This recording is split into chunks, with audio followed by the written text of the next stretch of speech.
Generally, there's not a lot of changes this year. There's some changes to electronic things, and they replaced some of the questions with yes, no questions instead of the others, which you would think in theory would be easier, but they're a little, we'll get into them when we do the test survey. Some of them are a little more complicated. We try to pre-fill everything, so hopefully that'll help. Has everybody done this survey before, or are they one new? No, I couple haven't new either. people? All right. So kind of the general overview is this is a part of the National Data Collection Program sponsored by the Institute of Museum and Library Services, or IMLS. Every state collects data from public libraries and then submits those data to IMLS. There's 3 different groups that states are in. There's a number of states that are in group 1, and their data collection cycle is just now ending. We're in group 2, so our data collection cycle will start November 4th over here and run until February 15th of 2025. That's when we collect our data. And then there's kind of a cleanup period after February 15th. We get a lot of last minute submissions in the last week, the last day. And so it takes us a while to review those and then clean that up, clean our final data up to get ready to submit to IMLS. We usually do that and publish our data in April, try and do it in April or May. Generally, we like to have ours done a little bit earlier because we use it for the accreditation application. And so even though we don't need to technically submit it to IMLS until the summer, we have to get it cleaned up and published so that we can use it in the accreditation process, because there's peer comparisons there that use the data that you submit on the survey. We're also required by statute to collect an annual report from public libraries. And so this public library survey meets that requirement that we have by statute. And then in group 3, for those national states, group 1, group 2, and then group 3 is 1 state. Any guess as to which state that is? Texas. Texas, yeah. Because they have 740 or 750 administrative entities in Texas, so because of the review process with reviewing data when it comes through, and Texas submitted theirs with another group, then they would take them a long time to review all those states. So you'll often hear this survey referred to as a Bibliostat survey. Bibliostat is just a vendor that we use to collect the data. There's 2 different vendors. About half the states use Bibliostat. It's a Baker and Taylor product. And the other half use a competitive product or a different product called Counting Opinions. So you might see that if you're looking at data from another state. The other thing to keep in mind is that when we publish our data, like in April and May, like I said, IMLS is a year behind us. So our most current data is fiscal year 2023 data. We will start collecting fiscal year 2024 data in November in a few weeks when that opens. IMLS published their most current data is fiscal year 2022. So you'll need to keep that in mind if you're looking at their data and doing a comparison across different states, that it's a year older. So a lot of states publish their own. If you're looking for just a comparison, like for us on the accreditation application, we pull Iowa data. We use the most current fiscal year 2023 because they usually publish theirs before we do ours. But just keep that in mind if you're looking, like, I know that may be an issue for you, Teresa, if you're looking at IMLS data and comparing to, you know. Yeah, we have a hard time other finding states. peers. Yeah, and that's always the challenge. When you're up for reaccreditation, usually what we do is we pull the IMLS data first and then look at where that's at. We just did it for Lincoln, and there were like suburbs of Miami that have the same legal service area, and that's not really comparative to Lincoln. So we exclude those and then try and get, geographically similar places, but it's always difficult. So this is kind of the main landing page. You should have gotten an email from me, I think I said yesterday, or maybe the day before, with your login and password, and then a link to the survey login. There's also a few other things, and we'll go through, since we're technically still in the test period, I'm gonna log into your survey, Lori, and we'll just go through that, and we can enter whatever we want, and then they'll clean it before November 4th, so, we'll try and do it that way, log into your survey if that's okay. If you'll notice here, there's a link to the blank survey. Some people like to print that out or just do it in a Word format when you're online, and then log in. And, I'm sorry. oh, no problem. And then, enter all your data at once, instead of doing it in the survey itself, like print it out, handwrite it in, and then just enter everything all at once. If you wanna know what changes were highlighted, this year, that's in the second link here. You can print those out too. Survey instructions you can look at here, although those are also embedded within Bibliostat. We'll cover that when we go through the test survey. A lot of questions have a little question mark next to them. You can click on that and a little pop-up will come up with that instruction. For state questions that we added at the state level, those will appear in black on the survey. We can write those definitions to whatever we want to provide. But the federal ones that are in purple, we're stuck with the federal definitions. And so that's kind of a challenge sometime when we're stuck with those definitions. So keep that in mind. And then here's an FAQ about the Bibliostat program. That's also within the program itself. There's a link to that. And then if you wanted to look at those federal questions and how they're defined, there's a link here to those federal questions. And then there's a guide for new directors. Kind of what we're gonna go over today is more in depth than this guide, but if you wanted kind of a general overview, you could look at that guide. And then Overdrive, the good news with Overdrive is if you're in the Overdrive consortium, we pre-fill all that stuff for you. You don't have to worry about it. But if you wanted to know how we got those numbers, we have two guides here, and those are not updated yet this year because Deborah just pulled those pre-filled numbers, and I don't think she's updated these yet because Overdrive is changing things all the time. So she tries to wait until about the time of the survey launch and then update that. But if you wanted to know how she pulled those reports, say you wanted to do it once a month or a couple times a year instead of look at it every year, you could, that's how she does it. Any questions at the outset? Let's log into the test survey, see if we can get in. For browsers, we have a new version of Collect. They rolled out a new version with, I think, some good features and some features that not necessarily bad, but that we might not really use much. They still do recommend Chrome as the browser, but supposedly the new version is, will fix some of that browser, some of those browser issues that they had before, but they always recommend Chrome first, Firefox second. They don't tend to recommend Edge. If you're using IE, I don't think that's supported either. I don't know, most people probably aren't using that. So let's go ahead and log in. If you have questions when we go through this, it's best to just not wait until the end, just raise them when we go through the survey, that way we can address that. So let's see.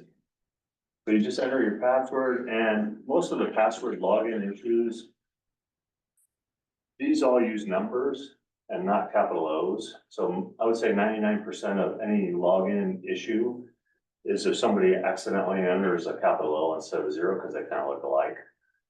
I would go with that first, and if that doesn't solve the problem, you can email me, or there's a contact number for Bibliostat, you can call them. They're in New Jersey, so there's a little bit of a time change, but they're usually pretty good about responding to emails. I usually get responses the same day, most of the time, or you can also call them as well. Our rep's name is Keisha Cole. She would be the one that would answer if you called or emailed. And if anyone's emailed Sam, you know, he's very I responsive tried too. to. So when you log in now, you'll notice the background's a little bit different, and the up at the top, it's a little bit different also. You still have your survey list, which will still show the current survey here, the 2024, and you can continue to start it or look at the status of it. We now have an export to Excel feature. That wasn't there before. We could just print to an HTML or print to a PDF. Now we have an export to Excel.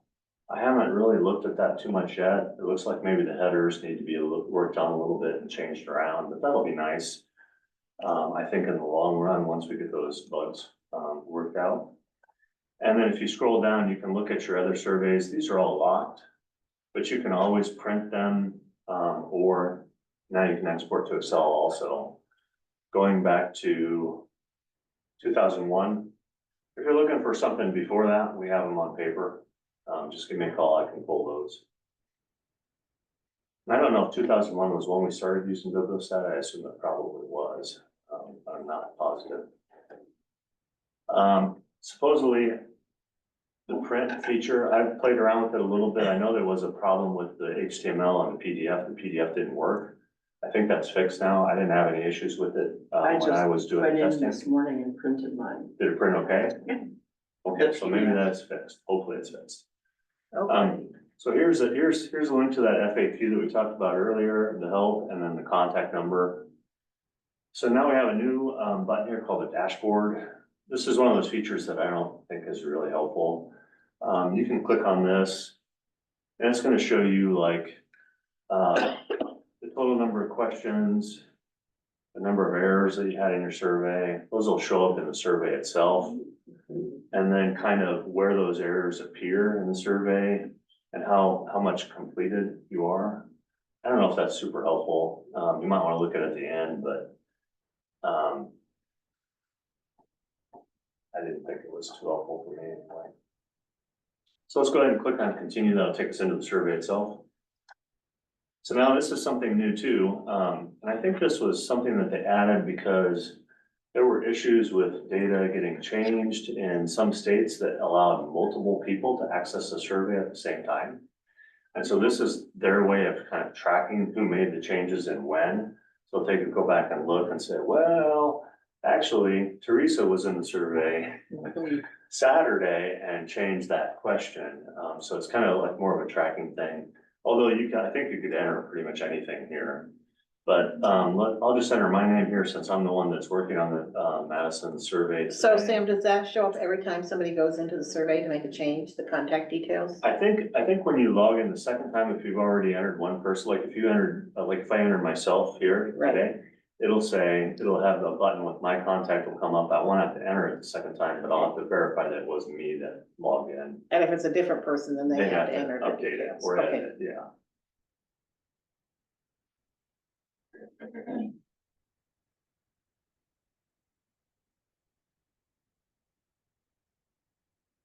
I think it was New York.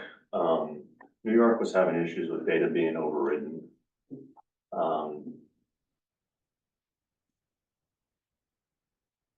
Oops.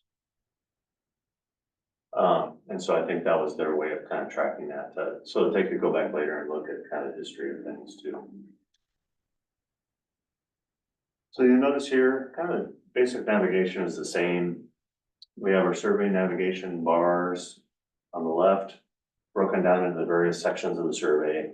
General data, library facility, finance, library collections, services, technology, staffing, the narrative, and then the final certification at the end. So if you logged in and you wanted to go like to say to part 5, you could always navigate over there if you didn't want to page through each section. But in our case, we're starting at the beginning. So I found it helpful to kind of collapse this because I think it shows a little bit better on the screen. So I like to keep that collapsed, but if you wanted to navigate, unless I'm navigating to like part 6, I can expand it and then just run over there. We still have this over here in this corner. We still have to show last year's answers and hide last year's answers. That's helpful. I would always recommend putting on show last year's answers because then you can look at what you entered last year. And it's helpful because your data should vary a little bit from year to year, but not be exactly the same in most circumstances. But if there's a wide variance, you can say, well, I think maybe I entered something incorrectly, or maybe I need to look at that. Or that might trigger an edit check. And we'll get into edit checks in a little bit. You'll also notice here, we still have the same flag button. The flag is more for like a reminder for you when you're going through the survey. Like if you wanted to flag a question, say you forgot to add something to the number that you've entered that's on your sheet that when you're typing it in, And you wanted to flag it so that when you got later on to enter the survey, it would be a reminder to say, oh, I have a flagged question, I need to add something to that number. Or that was incorrect, or something like that. It'll just pop up as a reminder at the end when you go to submit it. There's also the note field. We always recommend that in the note field would satisfy an edit check, and what an edit check is it looks at the data that you entered compared to last year, and then it looks at other things like ratios.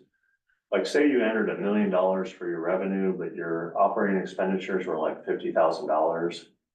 It would say, hey, that's a large variance, and then would want to know why there's that large variance.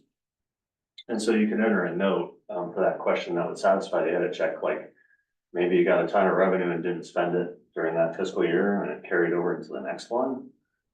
I always recommend that kind of wait until you get an edit check before you enter a note, because like less information is better than too much information.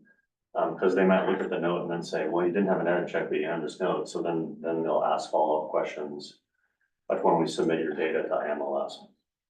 I have a question about notes. Yeah. Okay, I usually leave a note for myself so that the next year I know where to find that information, like, you know, ask Mike about kids' event Right, stats. sure. And I know that, I usually have to like copy and paste that note from year to year. Yep. It's not because I know that there's 3 different, Right, so. So I usually- Note, yeah. yeah, The so note field. even if I put it under local, is that going to make people, No, okay, we only submit the federal notes. okay. So in your case, that's a perfect example of like a local note. Mhm. So you would want to enter that here in the local. If you just click on that, you notice how it went blue. And if it's the same one from last year, you can look at your last year's note and just do a control C and a control V and copy it into that local note. If it's a purple question and you got an edit check, you will want to enter that in the federal note field, because that'll then satisfy that federal note. Mhm. If you got an edit check and it's a black question, so a state question, enter that in the state note field. And then what you described is a perfect example of a local note where you got that in a local note. We now have real-time edit checks. So if you remember last year, and we'll show an example of that, will pop up when we get to probably the revenue part, it's good example. If you notice last year, you enter all your survey data and you get to the end and you look at your edit checks and it says, oh, you got an edit check for this or that. Like revenue, like the example that we gave for revenue. We now have real-time edit checks, so if you get an edit check for that question, it'll pop up on the right-hand side of the screen. And you can then enter a note for that question, which I think is a helpful thing, because if you're doing the survey over multiple weeks, you may forget about that question in revenue while you're working on the rest of the survey. And so if it pops up when you're entering it, then you can just enter a note right there and be done with that edit check. This little I here, this is that, when we talked about logging in as, you know, like I logged in as myself. So if I change answers, it will then, if you hover over this, it'll say last modified by me, and then today's date and whatever time we modified that. So that may be helpful too. If you have multiple people on your end logging in the survey, you can see who logged in and modified something. I think that's really rare. I don't know of a lot of libraries that do that. Generally, it's usually just one person logs in and does the survey. We also have this button here. You notice this history button. This is something new. So you can then click on history and it'll show you, you know, back a few years, back 5 years, what you've entered for that particular question. That may be helpful if you're looking at kind of things, you know, historically, but not necessarily just the prior year. In part 1, you'll notice that, well, it's kind of hard to see on the screen, but these fields are grayed out and we cannot change them. They're pre-filled and locked. Mhm. Generally, that's because in part 1 and part 2, 90% of the questions there are things that don't change. Like your library name usually doesn't change, your street address doesn't change. There's a lot of codes that are entered. Those don't change from year to year. If for some reason your street address did change, library square footage changed, you legally changed your name, just contact me. We had that issue with OPL. Yeah. I think a couple of years ago, when there was some movement around and we had to add branches and delete. Just contact me and I can make those changes for you. We usually like to keep them locked because, like, say you changed street to ST here, that would then trigger an edit check. And so, if there's something that is incorrect that we do need to change, just send me an email and I'll just go in and make that change for you. Bellevue, I think, is one that has a new address. They had a new library, so when the survey launches, I'll go in and, change their street address, and I think they have probably new square footage too, and we'll enter that for them. Here's an example of that little question mark, like if you wanted to look at the definition, you can click on that and then it'll pop up with more information about how to answer that question. Like in this case, you would enter your post office box, otherwise you enter your street address. So it may be pre-filled with your street address if you don't have a PO box. If it has a street address and you do have a PO box, let me know and I'll go in and change it. Okay, so these are all pre-filled and locked. These are grayed out. System will be pre-filled with Three Rivers and locked. A couple words about population. Those are also pre-filled and locked. We are required to use the population numbers that come from the state data center, which is UNO. And they use they recognize the ACS 5-year estimates. So those come out in July. Those are the numbers that we get and pre-fill for you. In most cases, the local population is going to be the same as your legal service area, with a few exceptions. Sometimes, like Omaha is a good example. So for Omaha, since you serve Douglas County, you'll see the population of Omaha, the city here, and then population of your legal service area would be Douglas County. Generally, that's the case with libraries serve that larger area. There's a few that serve multiple townships, so we pulled the population from those townships that are served and then add them all up and then put them in and pre-fill it for you. But if you do have questions, let me know. I can look at the back end spreadsheet. Or if for some reason that changes, Columbus is an example. They used to serve Platte County. They no longer serve Platte County. I think that was a couple of years ago, 2 or 3 years ago. So we reduced their population.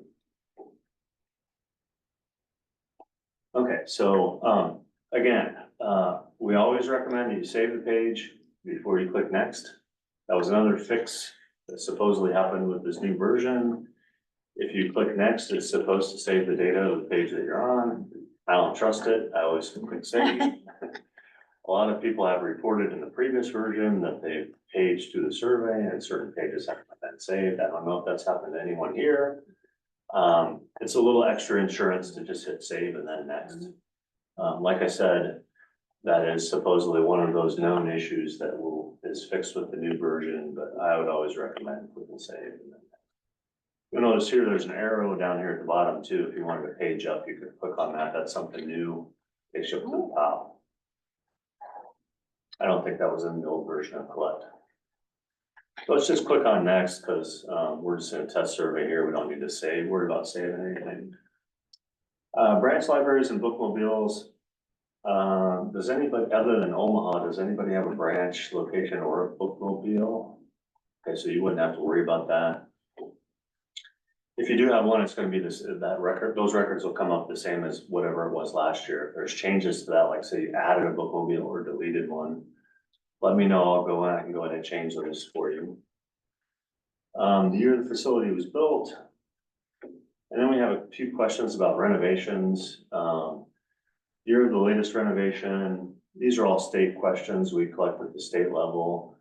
Kind of if you're doing a renovation or you're thinking about a renovation, you want to get in touch with somebody else that, I don't know, Fremont, I don't know if you had anybody contact you saying, we're thinking about doing something. I noticed that you were through the process a couple of years ago. Who'd you use for an architect? How did you like them? And so on and so forth.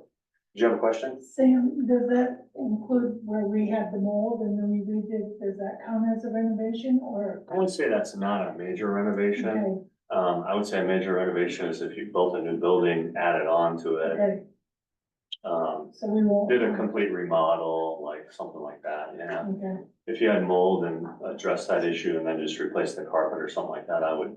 It was closed for over a Did you? year. Okay. Well, you can put that on there and then I would put a note in the note field, the state note field, like indicating what you did. We had mold and took out a wall of the, you know, and Okay. however you want to describe it. They take out, I think that would be helpful to put a note in did they there. take out all the walls? They didn't take out all the walls, just, We took out, all the north walls and this building over here and over there and all the, east wall. all effective ones. Yeah, and the ball affected as well. Yeah, so I would probably put that date in there. Did that happen last year? Yeah, They were closed over a year, so that's pretty So major. 2023 and then put that in the note field, okay, kind of describing what you did. okay. It's good for historical record. Good idea. Mhm. So then other questions about, are you working on a project? Is construction underway? What's the completion date? And then you'll notice beginning in part 2 here, all of these are pre-filled and locked. You'll notice a lot of codes, IDs, things like that. You'll notice here, there's a gap between 2.20 and 2.24. Those are the ones that you'll wanna, enter data for, and I think it's hours and weeks open, so we'll scroll down to that. And for each outlet, so like OPL, you know, that for each outlet, you enter the number of hours, number of weeks open, and then it totals that, Sure. for you, but if the rest of you just have the one library location, your central library is your own, you don't have an outlet, a branch or a bookmobile or anything like that, you just enter it once. So 2.22 here is where you'll want to enter your hours. And you'll notice here, this is the thing to keep in mind. Minor variations need not be included. Extensive hours closed due to natural disasters or other events should be excluded from the count. So if we use as your example, say, with the mold, say you were closed for a month, you would exclude those hours from what you report here. If for some reason that only caused you to be closed for a couple days, that would be like a minor variation. Minor variations usually are like you closed for the day or you closed early because you had a snowstorm, or your air conditioner went out in the summertime and it was 100 degrees, so you closed the library in the afternoon. Plumbing issue, something like that. Something like that. that Closed caused a come to this minor workshop. variation, yeah, or just a day or two. You would still include those hours here. But if you were closed like, for like more than a week, you know, for something major, like you had your flooring replaced or the mold, things like that, you would exclude those from the count here. And same thing with weeks open, that's in 2.23. Most people, it's gonna be 52 unless you close for the holiday and it might be 50. You would exclude those weeks if it's, like due to a natural disaster or major one-time event. And you'll notice here throughout the survey, this remove group and add group, it's more applicable like in the revenue, but the reason that it's here is like, say you did add a bookmobile, you would want to add the group and then add that bookmobile, or a branch location. That's why it appears here. But we'll show you a better example of that in the revenue part that, Sam, when we get to that. Yeah. So like we're closed for holidays like Thanksgiving, Thursday, Friday. Exclude or include? I would say that's a minor variation, just in a couple of days. Alright, So I would include those. It's like if you're normally open 10 hours a week and you're just closed Thursday and Friday, I would, for hours, I would report 520, 10 times 52, if you're open 52 weeks. Again, more codes here, structure codes, just those will be pre-filled and locked. If you have questions, you can always contact me and we can pull the federal definition about these codes. Geographic code, I think that changed last year. This now aligns with census code. So if you're looking at census data and you wanted to compare, like that would be applicable, what we talked about earlier, Teresa, like if you're pulling IMLS data and comparing Omaha to, another library, in the United States, you may want to look at geographic codes and kind of make sure that you're looking at the same Okay, so one. they now align with the census code? Yeah, so that they, Okay. because that aligns with PL one, I think, as a place. And then there's some other definition for it. But PL stands for place, I think, is the code. We'll play around with that and see what it looks I like. think they used to have the others that were city or, they also have, locale codes in the data. And generally those are like rural, remote, rural town, rural city, you know, and then, metropolitan areas, suburbs, so on and so forth. Sometimes we look at those if we're looking at peers too, because, you know, like we want to make sure that those kind of try and align. Okay. And I think that's a different question on the survey or it's, built somehow.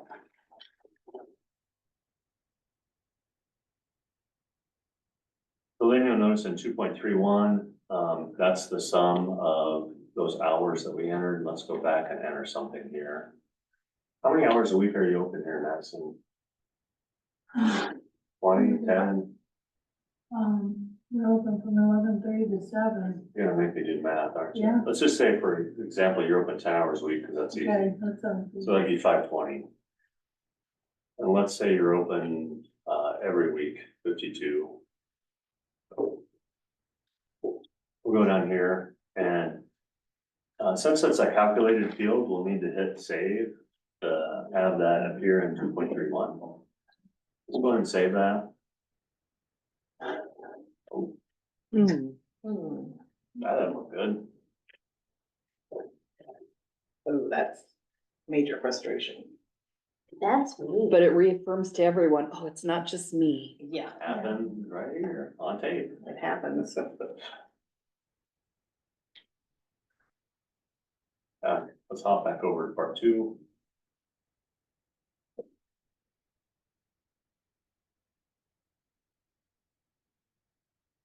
Scroll down.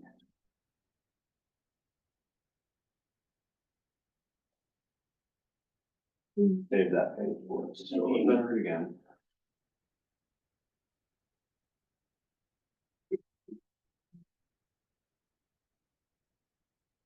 Here's an example of those real-time edit checks that we were talking about before.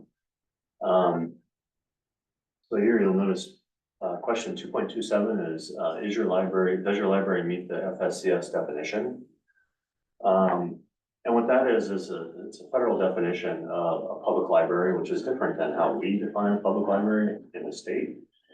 They define it as you have to have paid staff, open hours, organized collection of materials, I think one other thing.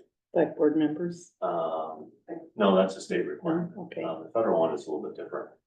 And you'll notice here, it's throwing up an edit check. It's saying you entered yes here because we did last year, refilling from last year. But your total staff expenditures are 0 because that's one of the requirements. Oh, is they paid require staff. paid staff, yeah. And so the reason that comes up is because we haven't gotten to the financial part yet. So here's an example of, you would want to ignore this until you entered your financial information, and this is gonna go away. Now, if you read this and it related to whatever you add here, then you'd want to enter a note then to satisfy that edit check.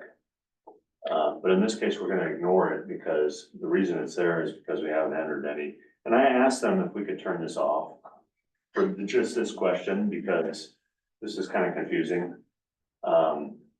So I said, can we turn this off? And she said that she would, pass it on to the developers and see if we can turn it off for just this question and have it appear at the end. For those few libraries that didn't meet the definition. Haven't heard back from them yet, so we'll see. You'll notice here, then here's that calculated field 520. And there it appeared without saving it. So maybe it's one of those things where it will appear without saving it. Generally, in the past, you had to hit save for those calculated fields to appear. So maybe this is something new also that we're working on. So let's go next. And that should take us to the finance section. Any questions about those first 2 parts? A lot of those are codes, just leave them, it's pre-filled. So part 3 starts with your fiscal year. For most people, it's gonna be October 1 through September 30th, that's the federal fiscal year. Or the state fiscal year is July 1 through June 30th. It'll be pre-filled with whatever you had ended up with last year. Generally, that doesn't change. If for some reason that's incorrect, I've had it happen a few times where a new director came in. And actually, they talked to their city person and that was not the correct fiscal year. If that is the case, I think you can go ahead and change this. It's gonna trigger an edit check. You would enter a note saying that it was entered incorrectly last year. But generally, these are correct. Just leave them. And then revenue. Almost here in 3.3, we enter our city or village revenue. Let's say that there was a slight variance that went down to $93,000. Just enter that here. Again, you can click on that little question mark if you want to know, kind of that question definition. Township name, does anybody get money from townships or counties? County. Okay, so county is probably a little bit better example. So say you didn't get anything from a township, just enter an NA and a 0 here. But let's say you got money from a county. Which county do you get funding from? Antelope. Antelope, okay. So you just enter Antelope here. And then, do you know about how much money you get from them? We just got it, 3,000, Let's just say 3,000. okay. So you just enter that like that. Antelope County and then $3,000. If you had gotten money from more than one county, like Antelope County and, Madison. Yeah. Tilden gets Tilden both. gets, yeah. that's where this add group comes into play. So you can then click on the add group. And you see how now we have a 3.6 up here for Antelope County, and then we have another one down here for Madison County. Which is like 10,000, right? Yeah, ours is 10,000. So we would then enter Madison County, and then if they got $10,000, we'd enter that here. Just like that. If you had another county, just click on the add group again, and so on and so forth. If you clicked on that accidentally, just delete this out. And click on the remove group, and it'll go away. That's how the repeating groups work. Okay? You'll see that throughout the survey, usually in the revenue section, is most applicable. So in here we have a total. Well, actually, no, we have the other section. This is really rare that you would get money that didn't come from the city. There would be another local government entity. If by chance you do, just enter a description here and then the amount here. I don't know if I can think of any examples where something wouldn't come that would be like your city revenue. If it was like a one-time grant from another federal or another local agency, maybe like a power district or something, that's the only thing I can think of that you would report here. That wouldn't be like your normal operating revenue. So then we'll see some totals here, total local government revenue. Whenever, we can have Bibliostat do the math for us, we'd like that. When they do the math, then we don't have to worry about that. So this is the $93,000 that we entered for local government revenue, and then the 3,000 that we entered from Antelope County here. I have a question. What if we don't get any money from the village? Just the county, you mean? Oh, yeah, So if you just got money from the county, we have to have money raisers all the time. okay. But so- they do pay your insurance and utilities. Yes. So there do we is count some, that? yes. Oh, Yeah, you would Oh. include that. So if they directly pay like insurance, utilities, so on and so forth. You would report that in that 3.3 local oh, government, yeah. Mhm. And then we'll get to those fundraisers in a minute. That's in the other section. But yeah, for the local government, if they pay it directly, or pay the rent directly, utilities, so on and so forth, then that would be, you would enter that in 3.3. Another question back in the back. When you were talking about the grant from the other entities, like the power groups or whatever, is there a minimum Yeah, or just any amount? no, any amount. Okay. If it comes from another local government agency, like I said, that's really rare. It doesn't usually happen. Generally, if you get funds, it comes from the city in the form of your budget. And the other thing for revenue, you report the money, the funds that are available to you, not necessarily what you spent. You report what you spent in the expenditures part. This is not an accounting program. It's not gonna look at what you entered for revenue and try and balance that to the dollar of the expenditures. In fact, that would be unusual for everything to balance out to the dollar. So generally speaking, in the revenue section, there's some exceptions, but a lot of the time we expect to see nice round numbers there, like the 3,000 from Antelope County. And then maybe you don't spend, that to the dollar, maybe it's like 2,900 or something like that. So the expenditures, we like to, it's more, common to see not round numbers in the expenditures part and see those more so in the revenue part. Because generally that's like your budget is a nice round number. With some exceptions, not always the case. So state government revenue down here, if you receive state aid through us, if your library is accredited, that'll be pre-filled. It looks like last year, or this year, you got the same amount that you did last year, 1,216. If your library is not accredited, and you do the survey online, you're eligible for a grant from us for $200 called Dollars for Data. It's kind of like the first step to become accredited. That'll be pre-filled if you received that last year, that Dollars for Data amount. Then we have grants, continuing education and training grants, those use state funds. We don't pre-fill those because we would have to pull, the number for when you were paid and then align that to your fiscal year. And that would be kind of difficult because everybody has kind of different fiscal years, so, we leave that up to you to fill in. If for some reason you don't know or you can't remember, does everybody know about our grants database on our website? Let me show you that real quick, because I think that's helpful for other reasons too. You can go to our website and just type in grants database. You click on enter, and you notice here, it's the third one down. Grants recipients database, you see that? You can select a grant, select a year, select a library or a city. And so in this case, let's just select Madison. We'll look at what grants you received over the years. This will show all the grants you received. And so you'll look here. It looks like there's a collaborative grant given in 2000 for a bunch of libraries that collaborated with you. And then it kind of gives a grant amount here, which grant that was, and then kind of a description of what the project was here. That can be helpful, like if you're looking at, you want to know what other libraries did, you can do a search like that. Or if there's neighboring libraries, you want to look at what grant funding they got. Continuing education and training grant was given in 2003. Looks like those same libraries, Madison County Library Association.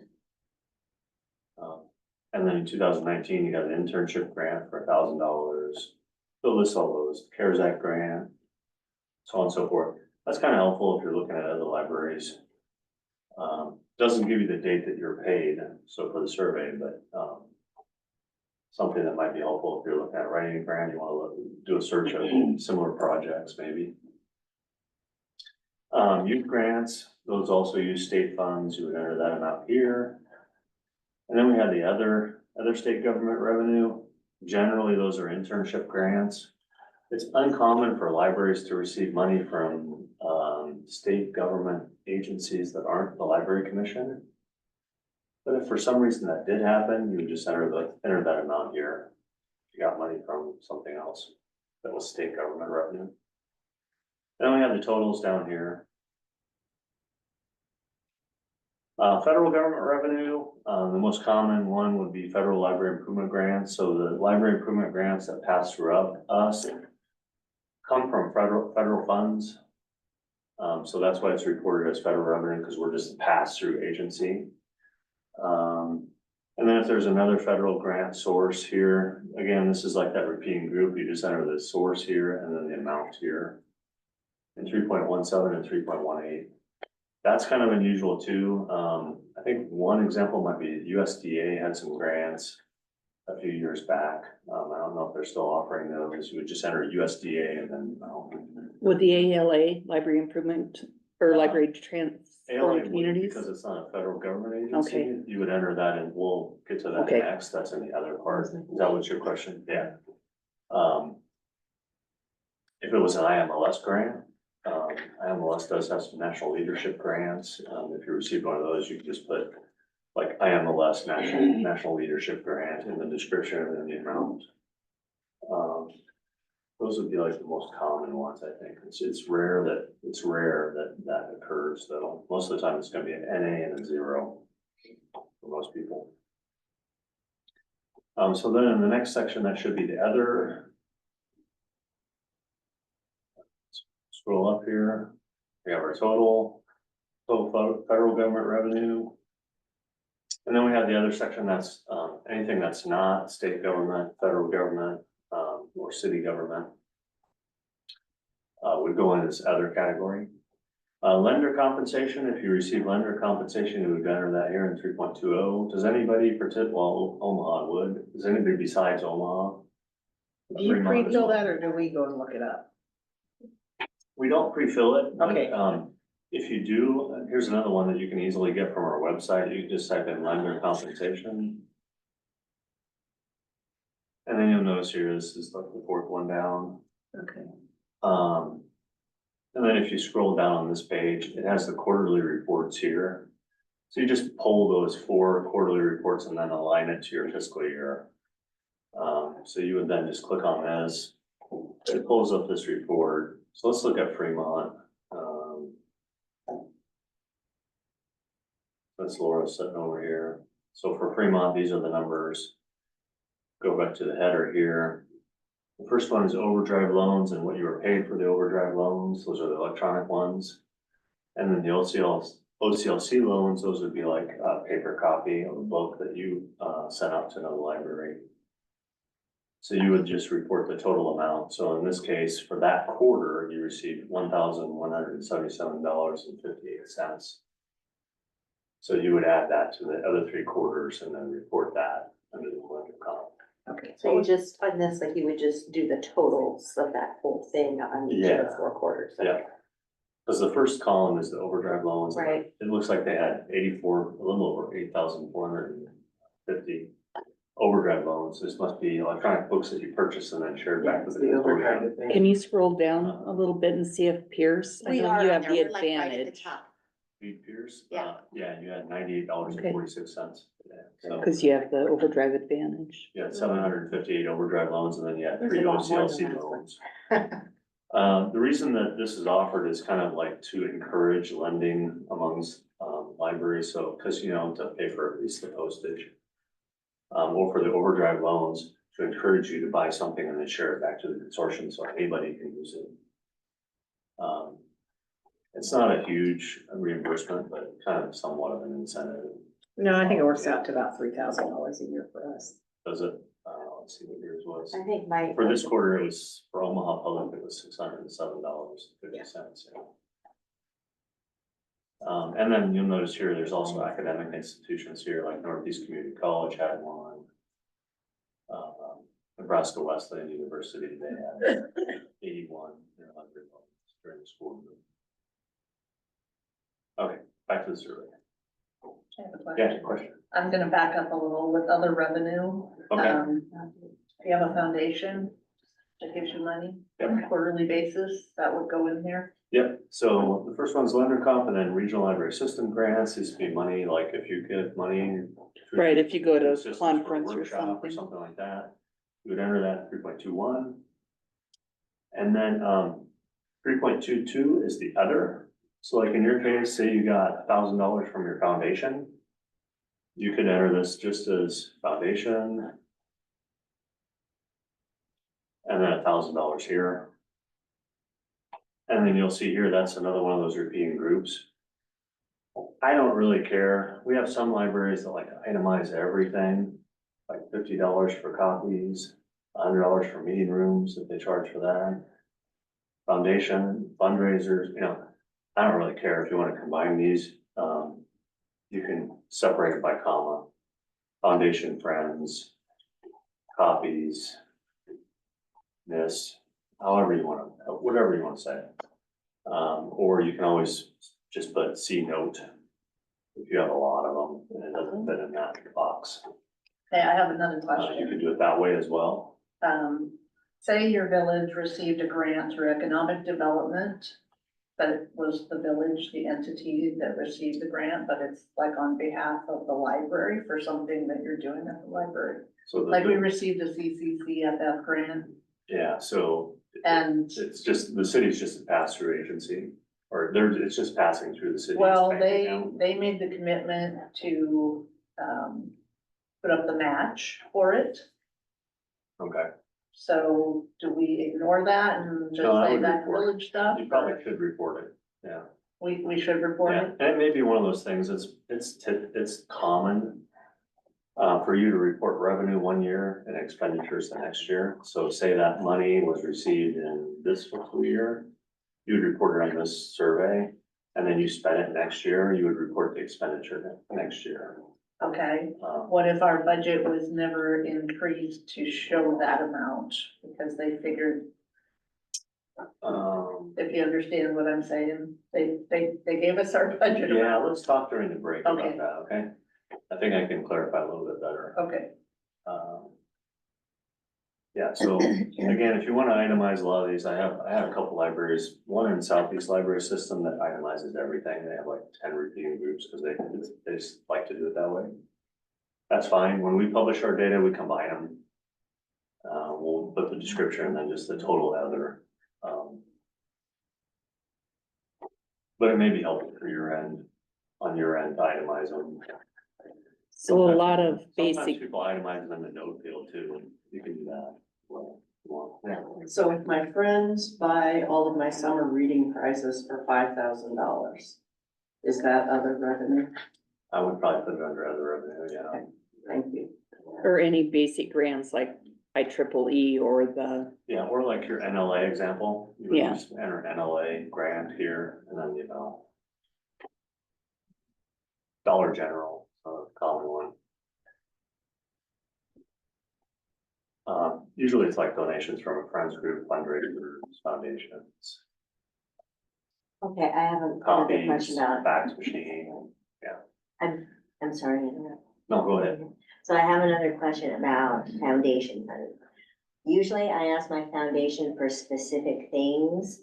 They don't give me like a quarterly stipend or anything like that. It's like I need Right. So, display cabinets. so you wouldn't even report that here. Okay, because that's, money oh, doesn't because it's touch not revenue. Right. Okay, got it. Yeah.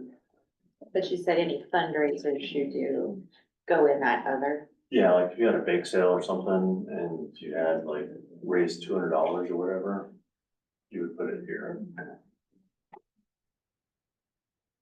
If people donate books, that's kind of like an in-kind contribution, you don't really put a value on that. You don't report it here. Thank you. Okay, Does so that make sense? what about, we get checks from different people, I mean, the stabilization check, each one of them, or can I put them all Put together? them all together and then just put in the description like memorials. Oh, okay, Yeah, that's kind of like what people do usually, or donations works too, yeah. However you wanna describe it. But yeah, you don't need to itemize each one, just put a total. These are checks that people just give the library, is that what you're talking about? yes, Yeah, like a donation. Donations.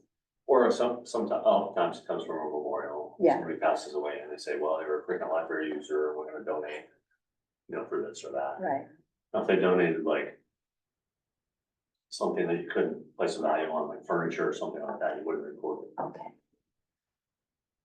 Okay. So then you see a bunch of totals here.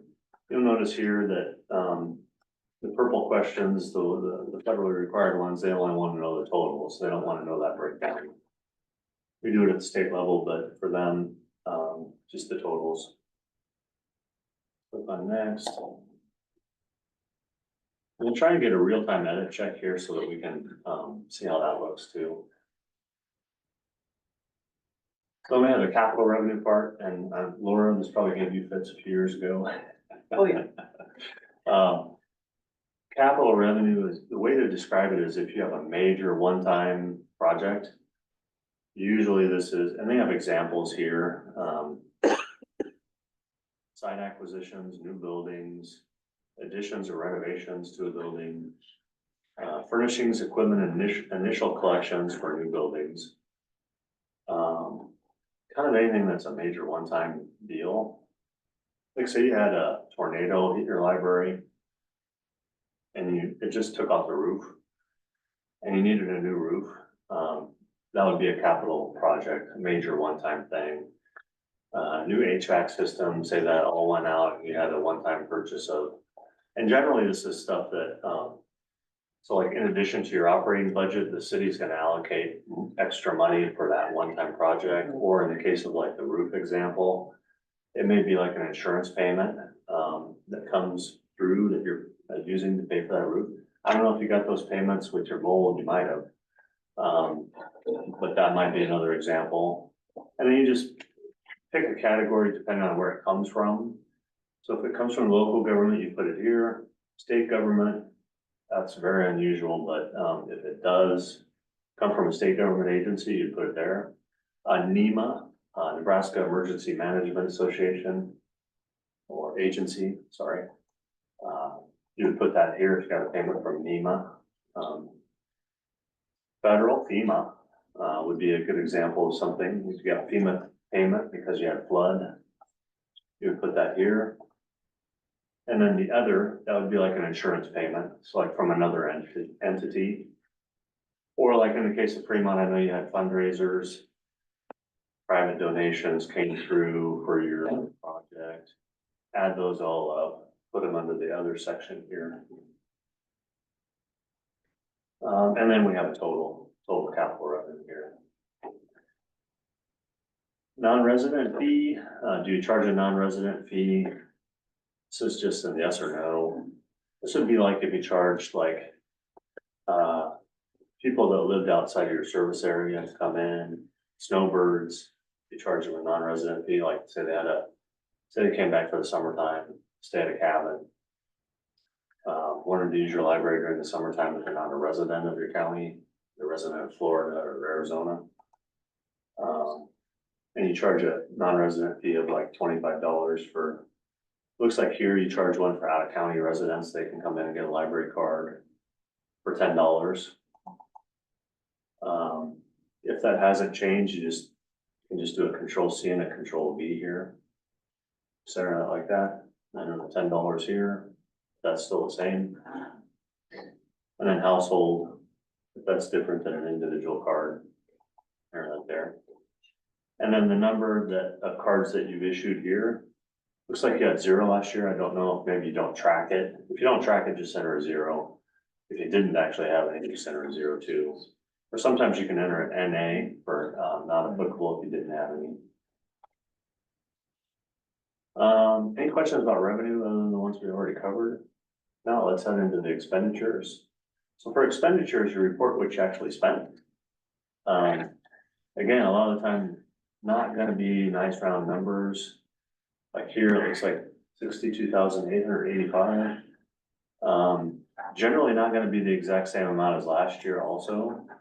You'll notice here, we got an edit check saying that last year we had a 62,885 and this year it's 0. So let's just try and enter the exact same number and see if that comes up with an edit check. You see how that edit check changed? And it says, wait a minute, that's the same as what you had last year. It's really unusual for you to have that. So let's say we entered it wrong and it was actually 63,885. It was $1,000 more. So if we enter that, you see how it just disappears. So it's saying, let's enter a really low amount. Say there's a large change. So you call your staff.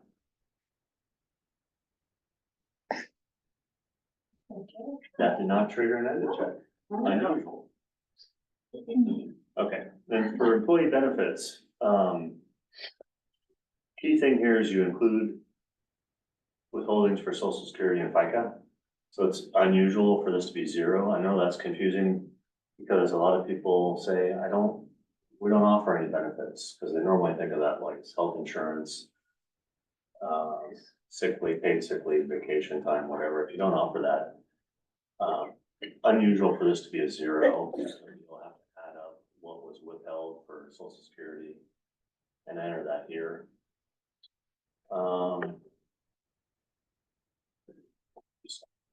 Select the zero, enter a zero, see what happens.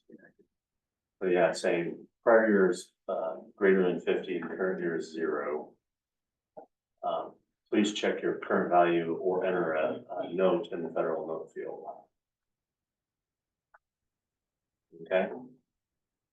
And you'll notice here, this third edit check says cannot equal 0, but we have $1,000 here. Well, that's because this is a calculated field. And we need to enter save first for the calculated fields because the page needs to reload. So let's enter save and see if that changes.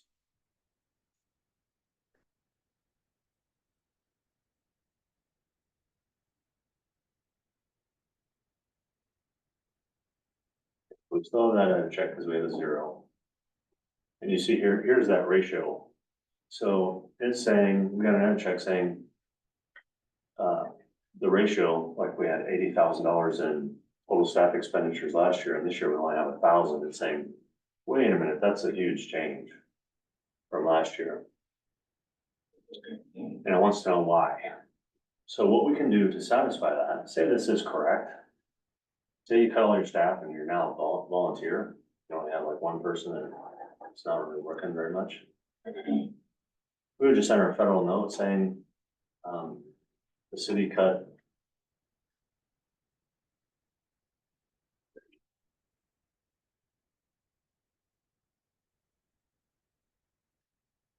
we no longer have volunteers. Just whatever the explanation is. And you see how that changed that edit check to a green check mark? So you enter a note. If you remember last year, if you did the survey last year, you had to enter those all at the end. Now you can just enter them right here in the survey. I think that's helpful. Kind of gives you an idea when you're on the question. And then you see how this little thing turned dark here on the pencil? That indicates that we entered a note for that question. And again, you can look at the history too, and see how that's maybe changed over the years. You would see how, you know, staff expenditures 5 years ago were just over half of what they are now. And we also ask, these are just check marks that we ask at the state level. Do you provide benefits to the library director? This kind of ties into the salary part. We get a lot of requests for comparative comparisons for salaries. And so we collect data on what benefits are paid, because that's also helpful when you look at not just your hourly wage of the director, but also what benefits are maybe paid. You can kind of do a salary comparison to similar libraries. So again, if these haven't changed, you'll notice here, just check them or uncheck them for those.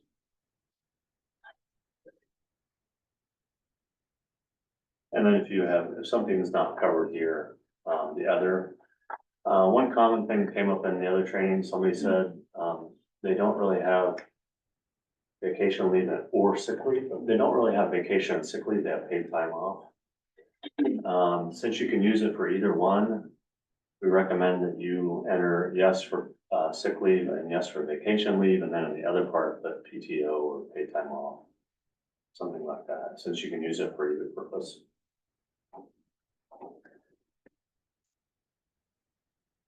Or if it's something not covered up above that you have a benefit, center that there. Health club memberships was another one that came up. Some library or city offered that. So then part 5 of the library finance is collection expenditures. Again, enter what you actually spent for library materials in print format. This would include, if you click on the little question mark, books, serials, current serial subscriptions, government documents, or anything else that's in print. Typically, this is gonna be books or magazines, newspapers, things like that. Whatever you spent during the fiscal year, you enter here. Library materials in electronic format, this would be where you would put your overdrive. It looks like last year you had $500, Lori, probably because you're in the overdrive consortium. If that's the same this year and it's still $500, just enter that here. That used to trigger an edit check for everyone, we turned it off. Because for a lot of people, that's the same every year, and that was confusing, because then you have to enter a note. So we just pre-populate the notes at the end, when we get everybody's data entered, and then we enter that for you. And then 3.52 is the other. This would include usually CDs, DVDs, anything else that's a physical material, cake pans, seeds, yeah, laptops that circulate, hotspots, stuff like that. Tools. What if you got a grant for physical materials? So you would enter that, in the revenue part, like say it came from NLA, Okay, it would go in that other revenue part, you'd enter NLA and then the amount. okay, And then say you bought, $1,000 worth of stuff, you would enter that in 3.52 here. Like, well, what did you did you purchase? say 2.52 or 3? 3.52, the other, yeah, right here. What did you buy with it? Playaways. Playaways. So yeah, it would go under 3.52 right here. Okay, so I got the grant. That was revenue, and this is expense. This is where you report, yeah. And so it's possible, like, if you got the grant, like, say you got the grant right at the end of your fiscal year, you would report the revenue on this year's survey, and then say you spent it like next fiscal year, like now, you would report the expenditure on next year's survey.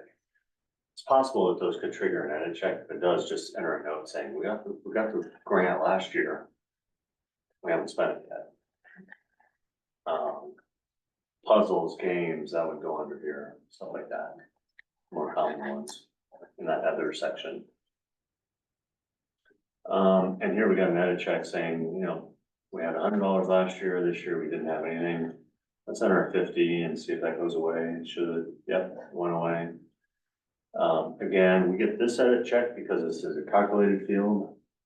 Click on save, that'll go away. Because it's saying prior year is greater than 0 and current year is 0. This was one of the things that I think they're working on to try and work on the calculated field so that this would go away. I haven't seen it yet. We reported it to them and said, hey, this is really nice if it goes away, because it's kind of confusing. But my recommendation in the meantime is click on save, and then it should go away. That edit check should go away.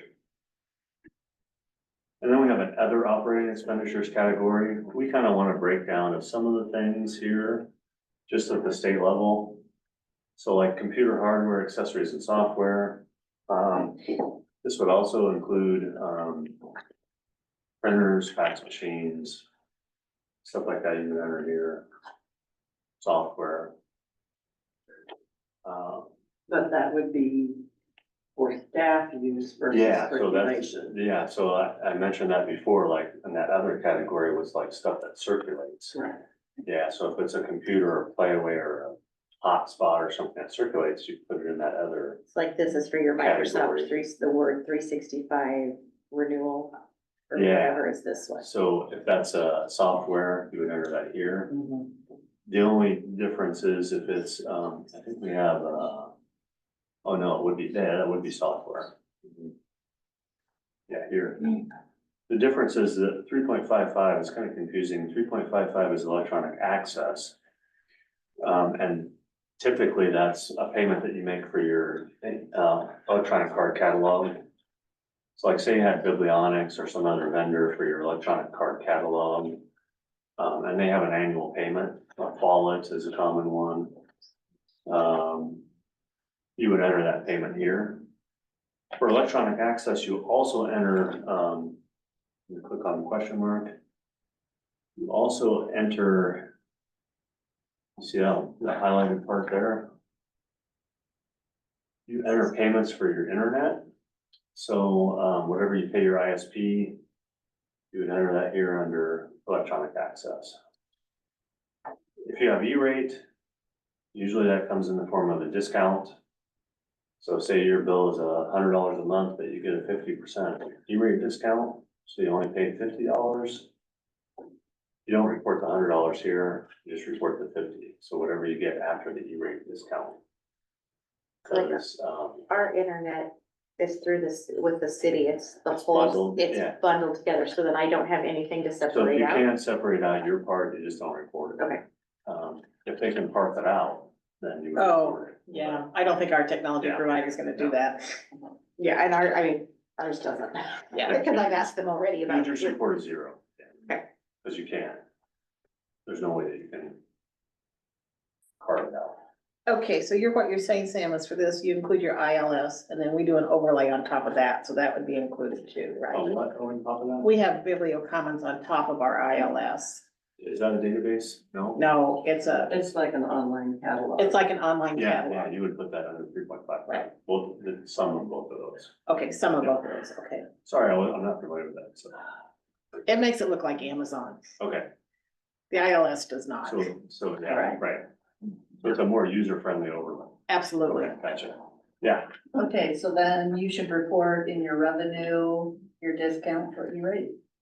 nope, it doesn't get reported at all. Okay, Because typically it just comes in the form of a discount. If you are an unusual circumstance and you actually get the money, which I don't think ever happens, I think it usually just is a discount. Let's say that passed through and then you pass it through the ISP, then you report it in the other revenue section at 3.22. okay, Because USAC's not a federal agency, that's why it's in the other. It seems like a federal agency because the FCC collects and then they give it to USAC. But it's actually a independent agency, so it does, if that is the case, unusual that it is, because it usually is just a discount from your ISP and you never see it. But if for some reason the funds did pass through you, you would report it under the 3.22 and 3.23. But yeah, if it's just a discount, you don't report it at all. And I know that's confusing sometimes. Continuing education here. and Whose then question is miscellaneous. this? Is this a state question or a federal question? These are all state questions. Oh, okay. They just wanna know the total other, this one down here. We wanna know kind of this breakdown. Oh, all right. So then miscellaneous is 3.57, this would, common ones would be, this would be anything else. Common ones would be like facility, like rent, utilities, office supplies, insurance, contracts for services and anything else. Contracts for services would be like if you had a contract for snow removal, lawn care. If you had an elevator service agreement or something like that, you would include that with that miscellaneous number. Basically anything else that goes out used for expenditure. So we have the total other and then the total operating. And then for total capital. Again, it's common that you would report the capital revenue if you had a major project one year and then the expenditures next year. That used to trigger an edit check, but then we complained about it. All the states complained about it and they took it off, thankfully. Because that is a major one-time thing, it should vary from year to year. Yeah, another question. Okay. Cause I know I ask you about this question Every year. every year. Okay, so capital revenue is money coming in, like you said, like insurance payments, Yep. FEMA or FEMA.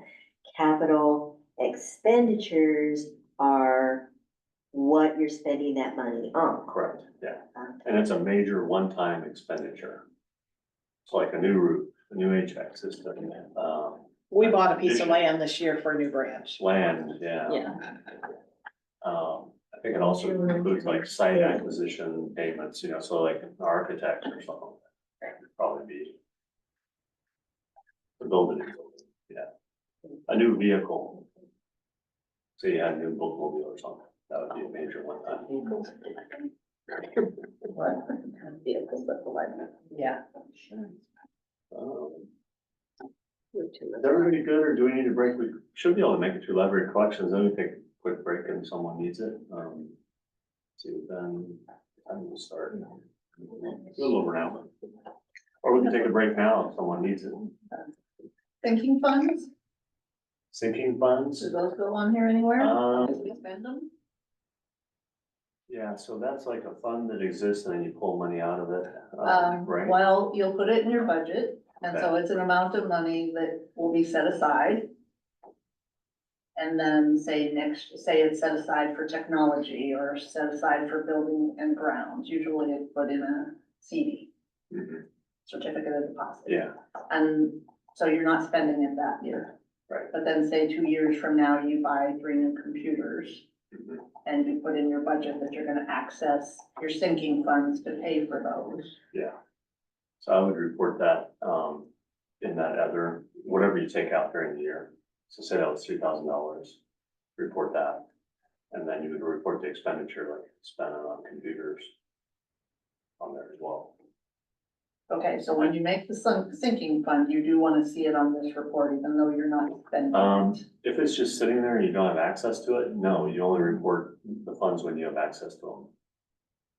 So if you draw the money out or the interest out, then you would report it like as probably like CD interest, I've seen a lot of the time, Okay, and then whatever you took out. so only when you use it is when you're Right. gonna report it on Yeah. your, Yeah, when you have access to the funds, yeah. So if it's in a year CD and you don't have access to it, well, you can always get access. to it. well, they I mean, don't do you? Yeah, You're not gonna use it typically. Yeah. Right. That's how I would report it probably. okay. Let's get through library collections, and we'll take a quick break. I think that'll be a good stopping point, get up and stretch for a few minutes, and then we'll finish the rest up. This is pretty straightforward in library collections. You'll notice here, a lot of these follow the same pattern. Number of books held at the end of the previous fiscal year. This was the starting number is whatever you had for your ending number last year. This will be pre-filled. It looks like Lori here had 15,555 books at the end of last year.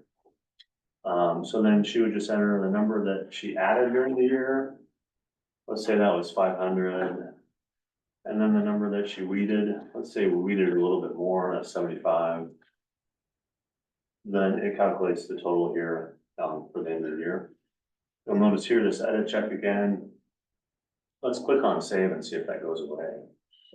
It should, because it's not a large change.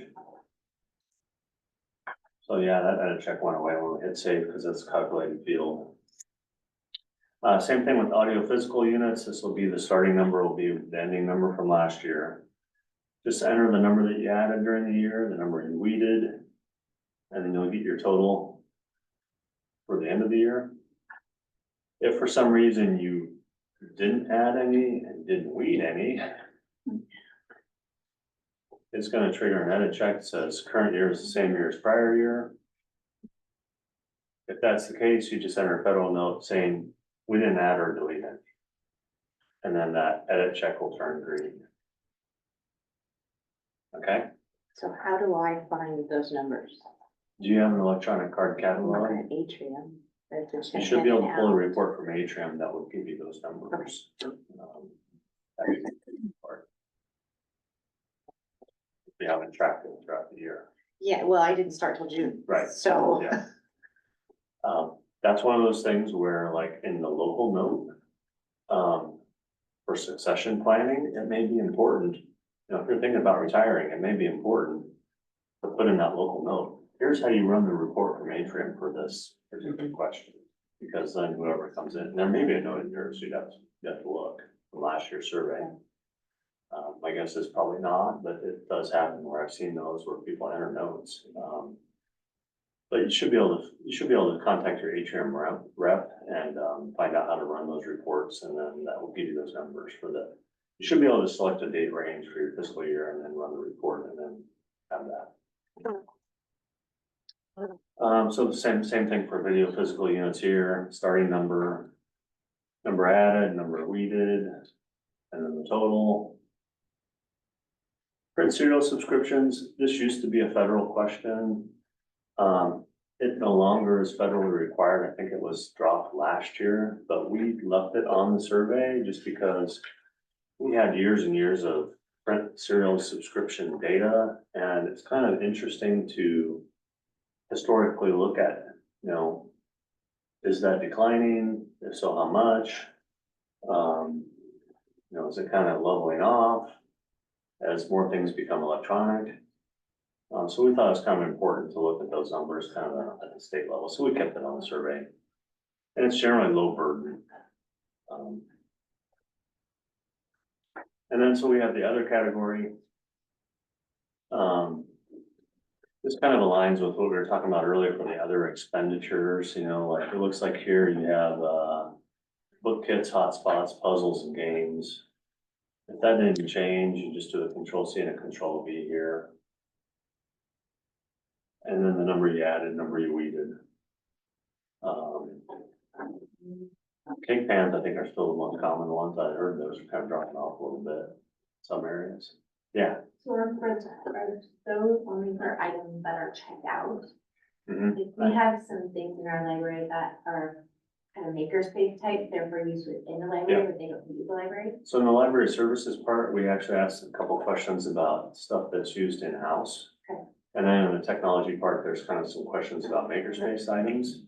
But for this question on here, you only report things that circulate. So only things that can be taken out of the library. We kind of have a few of the common ones here. Hotspots, cake pans, tools, sewing machines, laptops. I think those are kind of the more common ones. But basically anything that circulates to the public. C libraries are difficult because, let's get a few questions. I think you had a question that you forwarded if we were talking about C libraries. Since those don't really circulate unless you return the seeds, that kind of defeats the purpose of taking them. You don't report it.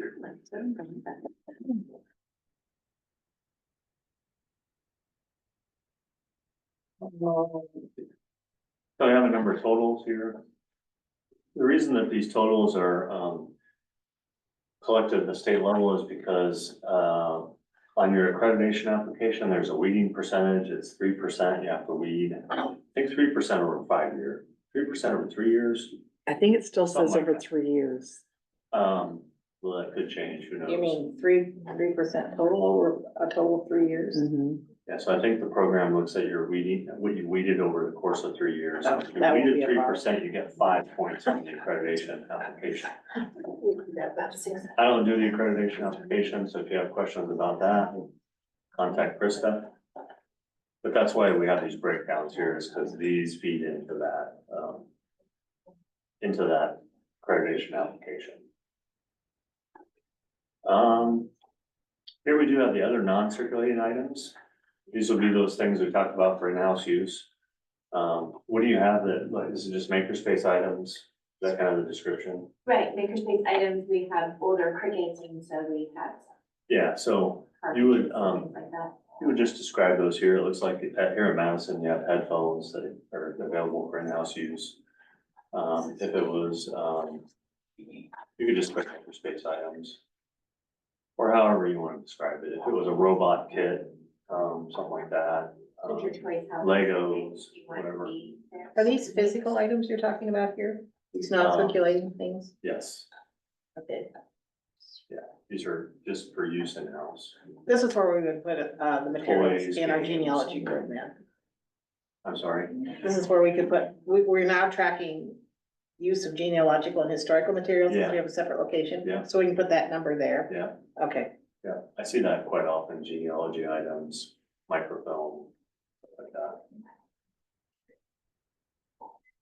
These are state questions. We had a lot of people that wanted to count these. So we just thought, well, we'll add it. It's not required, but, looks like last year you had 8 checkouts of your headphones, so. That's optional. You don't have to report the in-house use. That can be kind of hard number sometimes. Especially Only if things it's for not tracking. supervised. If it's checked out from the circulation desk, like you might do that in the case of the headphones. Or like a video game that's checked out, you might check out the Xbox games. From your circ desk, but they can't take them from the library. those might be easy to track. But say you had something in, makerspace item in a specific area, you might not, it might be harder to track how many people use that, so that's kind of optional. So here's some of the new questions. If you remember last year for the overdrive, even though we pre-fill that stuff for you. Last year for overdrive, we reported overdrive circulation, electronic circulations, adult and children's. And then we also reported holdings, so like the number of ebooks that are available through the consortium. They voted that out, so we voted that out, at the national level, that we no longer collect the holdings numbers. We still report circulation, and we'll get to that in part 5. But for holdings, that was always problematic because of the lending models for overdrive. You purchase one thing, one title, you get unlimited use. You purchase another item, and you get like 20 uses, and then you have to repurchase it. Sometimes it's you purchase it one time and you can use it as much as you want in 2 years, and then you have to repurchase it again. So holdings numbers were always problematic. So we were happy. Deborah was really happy. She didn't have to pull those numbers anymore. And then we also found is that what they were doing at the national level was aggregating those numbers to show that like Nebraska had, millions of items, millions of electronic items, which were primarily consortia holdings. And so that was kind of, not accurate. So that went away. But now we have these yes, no questions. And so we have them for e-materials here. The first one is for ebooks. You'll notice the same pattern for ebooks, and then the others, e-audio, e-video, e-serials. But they kind of follow the same pattern. And we pre-filled them. So if you're in the Overdrive Consortium, you will only have to enter something if you have like an Overdrive Advantage account. Or in the case of Omaha, purchase your own. We tried to make it simple. If you have questions, give me a call and I can help you with it, or send me an email too. So the first question is, did the library provide access to ebooks purchased solely by the library? And then we also have a note here. So if your library only provides access to ebooks via the consortium, you enter a no here. Okay, so if you only have it, like here in Madison, you only provide, you don't have an Overdrive Advantage account because it was $500. If you don't purchase any on your own, I think that's how I read it, I could be wrong.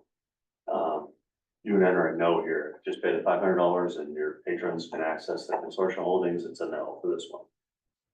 If, like in the case of Fremont, you have an Overdrive Advantage account, you purchase your own and share them back with the consortium, that's a yes. Purchase the local or Omaha, that's a yes. I have a question. And then, I'm sorry, Sam, I have a question. yeah, Okay, what if you're an Advantage library, but you didn't purchase anything? if you didn't purchase any on your own, Yeah. then you would enter a no for this Okay. one. Okay? Okay. Only if you paid money and purchased an ebook on your own. Aside from the money that goes to the consortium. Okay? 4.29. If you are a member of the Nebraska Overdrive or another consortium, you enter yes. And you notice this is pre-filled with yes. So Madison is in the Overdrive Consortium. That would be a yes. 4.30. I want to know were ebooks provided by the Library Commission or another state agency? Well, there is none. We provide money to the consortium. We don't purchase them directly. That's why this is going to be pre-filled for everyone with a no. Okay. Same thing for e-serials. Although there's a little difference for e-serials. Did your library provide access to e-serials purchased solely by the library? Yes or no? Did your library provide access to e-serials via a consortium cooperative? I don't know of any. There used to be the Central Digital Co-op and Zinio magazines, but I know of none. I know of no consortiums that are available for e-serials, but if you are in a consortium, you would enter a yes here, but for most people, it's gonna be no. And then the third one, did the library provide access to e-serials provided by the Nebraska Library Commission? Notice this is pre-filled with a yes. The reason for that is that the Library Commission purchased those e-serials that are in overdrive, not by giving money to the consortium, but by purchasing them directly. I know that's confusing. So that's why this is pre-filled with a yes, and for the e-books, it was pre-filled with a no.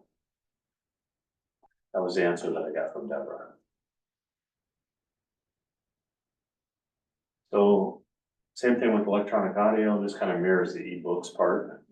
If you had audio books that you purchased on your own via Overdrive Advantage, you'd enter a yes. If you only provided what the consortium has, you would enter a no. And then, did the library provide access to e-audio purchased via consortium, cooperative, or other similar group? If you're a member of the Overdrive Consortium, enter yes. And 4.36 is a no, because the Library Commission didn't buy any e-audio books, they just gave money to the consortium, the Overdrive Consortium. So in theory, this is one of those examples of, you think the yes/no questions would be pretty simple and straightforward, not necessarily so simple and not necessarily so straightforward. I struggled with them. What do I pre-fill? Deborah and I were talking for hours about this. What is this a yes or is it a no? So. And then here's the one for e-video.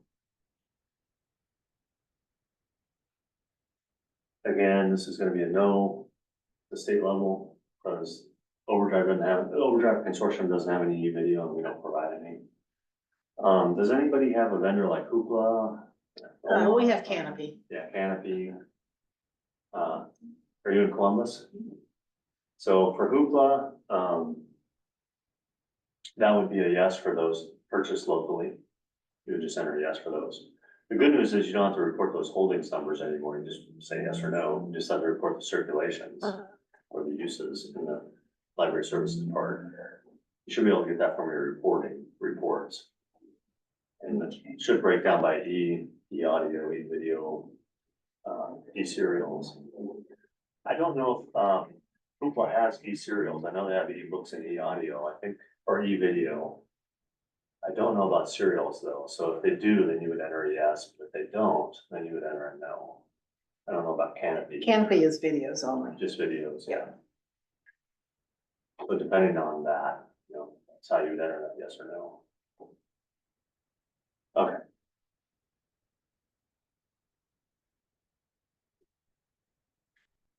This is part 5. How about we take a 5 or 10 minute break? Good spot, get up and stretch, get something to drink, use the restroom if we need to, and I'll come back and finish it up. I know there's one question we're gonna talk about in the break over here. If you have any other questions, let me know. I have lots of questions as I start to do this, I'm sure. Put him on speed dial. I made you that. He's very patient, and understanding. I'm sure.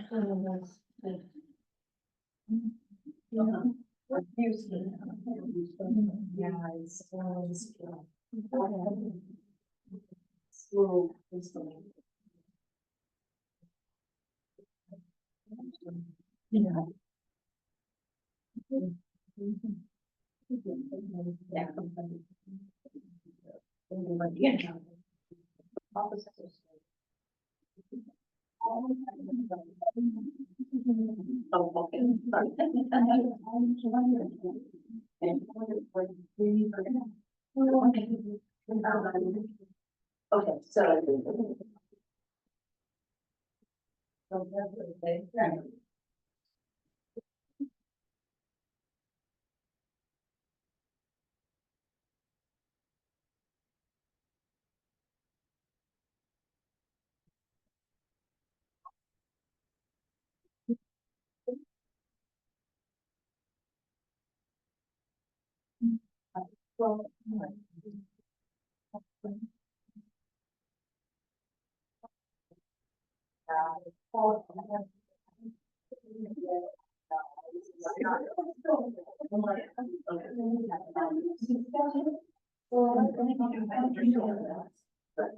No.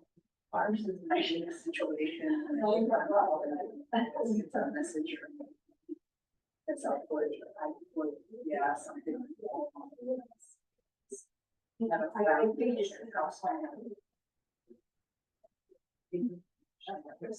years ago.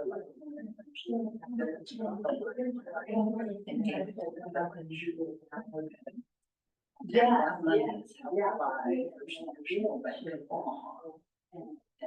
And it's only to be used for building grounds. Maintenance of the grounds, and gates and stuff, all that. Well, they're for sale.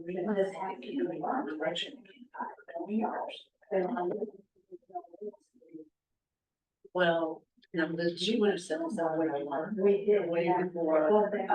Yeah, and so, as I understand it, so this over is different.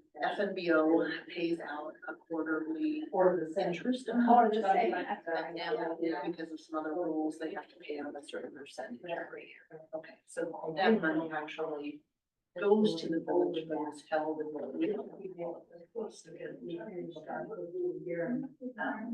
So that's obviously the city knows all about. And I think I would, we do that. We have different foundations. It's a community foundation.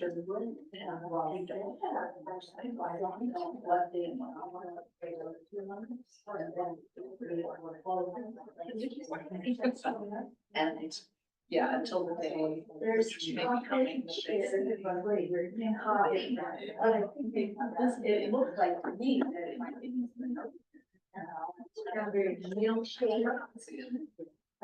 Okay, so another question.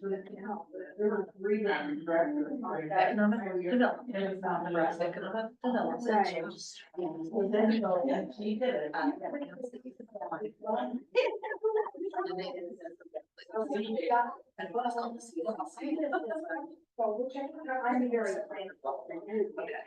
So the our village applied our function to get that grant. And so you can apply for up to $15,000.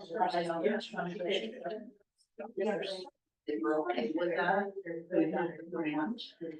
Okay, so my question is, did we report on that? Because yeah, it's called the Civic Center Community Foundation Fund. No, it's so it would be economic development. And you could only apply for it if you're a part of. Yes. What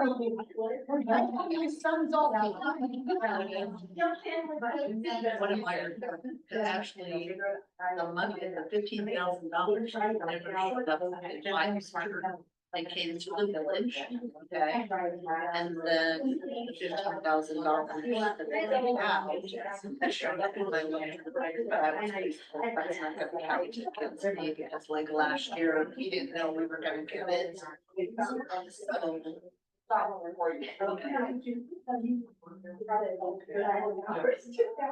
we can ignore it.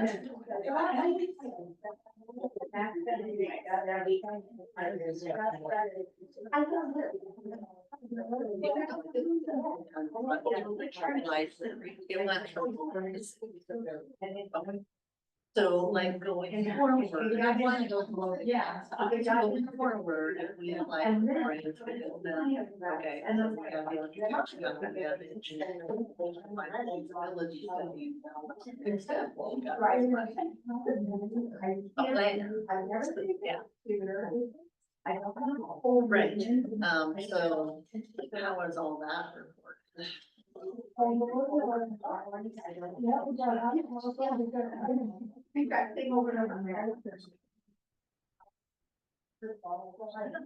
My daughter, I mean, so.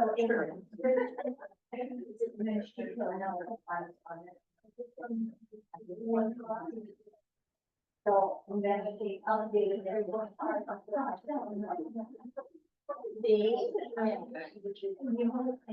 You know, she said, yes, I would do this for you. You find that one flavor is everybody's favorite that was renowned for one meal.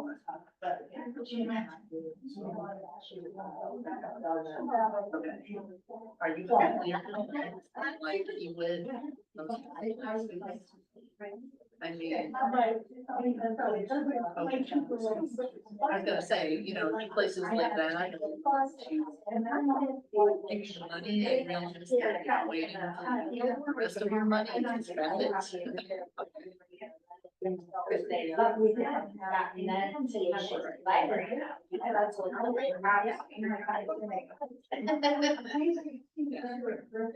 Yeah.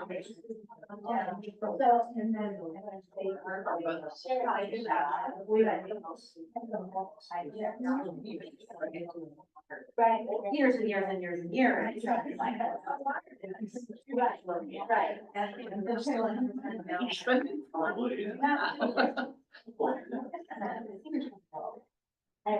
I'm not gonna start a pitching thing or a rich thing.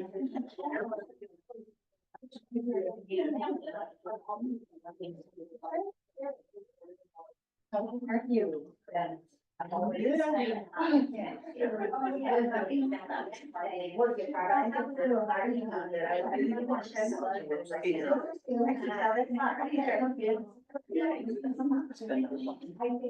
She's taking things up really well. I have to teach her.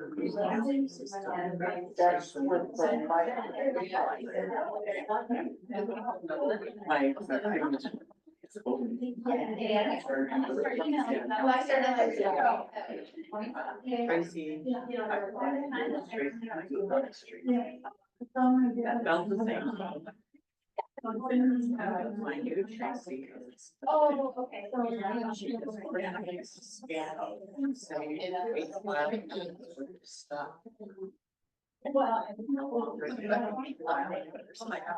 okay. She has been, she was one for 2 years and now she's in the veterans. Organized, so fall away. And she asked me, oh, if there's any connection to the military. You find it's a better experience. Now, just there. The other. She's clean. Previously, the other place. I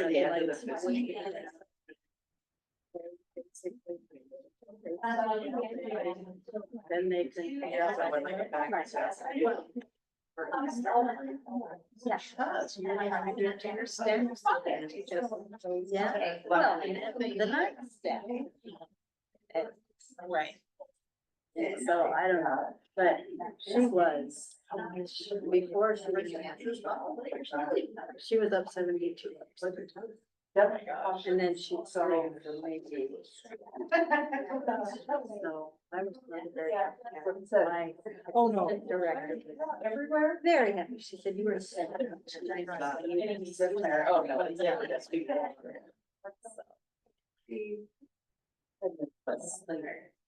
It was nice. I'm sorry, in my situation. But yeah, the veteran.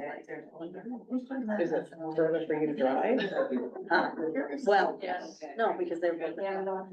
Oh, so there you go. And it's just. Oh, sure. So did And you I get don't a worry raise about that. for that? You know. Right, it was actually. Which initially, she was number 2. And they. Basically, because there's only in the house. I don't remember what I've done with it. And veterans get enough. Yearly, we She was a dependent. funds for child. Oh, I get that, my dad was a very military, and of course he went first, but then my mom started trying to care all of them. I've been through all that. So, yeah, if you can get them in, that, and put them on the list as soon as you can. They just, they're nice. People are, they have all kinds of stuff. They have actual. Yeah. That they use. And they enjoy what they're doing. People are nice and. And it's just such, I didn't worry. I used to be up all night worrying about what was happening. Yeah. So now I'm not. So how is your mother? She's. Okay. My husband. I mean, I could step in and say, yeah, I want to be on top of this. Yeah. Was he military? But he's in a, unfortunately, I can make short and things. And they do have a, like you said, they do have. Well, and they told There's us only they- 27 people in here. They told us they did, it was maximum 16 people in the. In the halls. Right. It was a very terrible. But, oh yes, we have all this and that, and it's like, I never thought. Really? No, I'm. I'm very enough that. The other families are just as involved. But like you said, Val, getting everything, stress.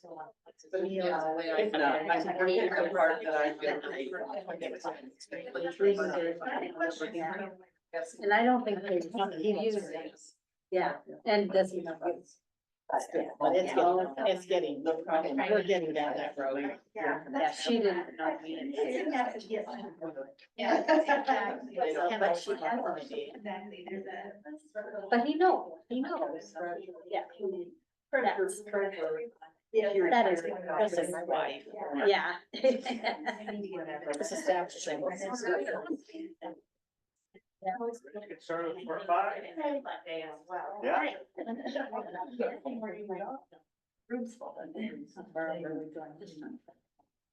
Anybody have any questions they thought of during the break? Yeah. Great. Library services, part 5. So start out with number of registered borrowers here. The only thing that I do point out is they do recommend that you purge your files at least every 3 years or sooner. That's probably a good idea to do that anyway, like every year, kind of check, make sure, you have the correct address, correct contact information from. Do you have a question? So by purge, you mean like, do you take out people that haven't? Yeah, like people that have died, or people that are inactive users, like I know in Lincoln, once a year, if I go to my local library to check something out, something will pop up on the screen saying, you need to see the cert desk. And I'll have to go over there and they'll verify my address. So I think that if you haven't used your library card in a year, they'll probably take you off and you don't have to, be re-added.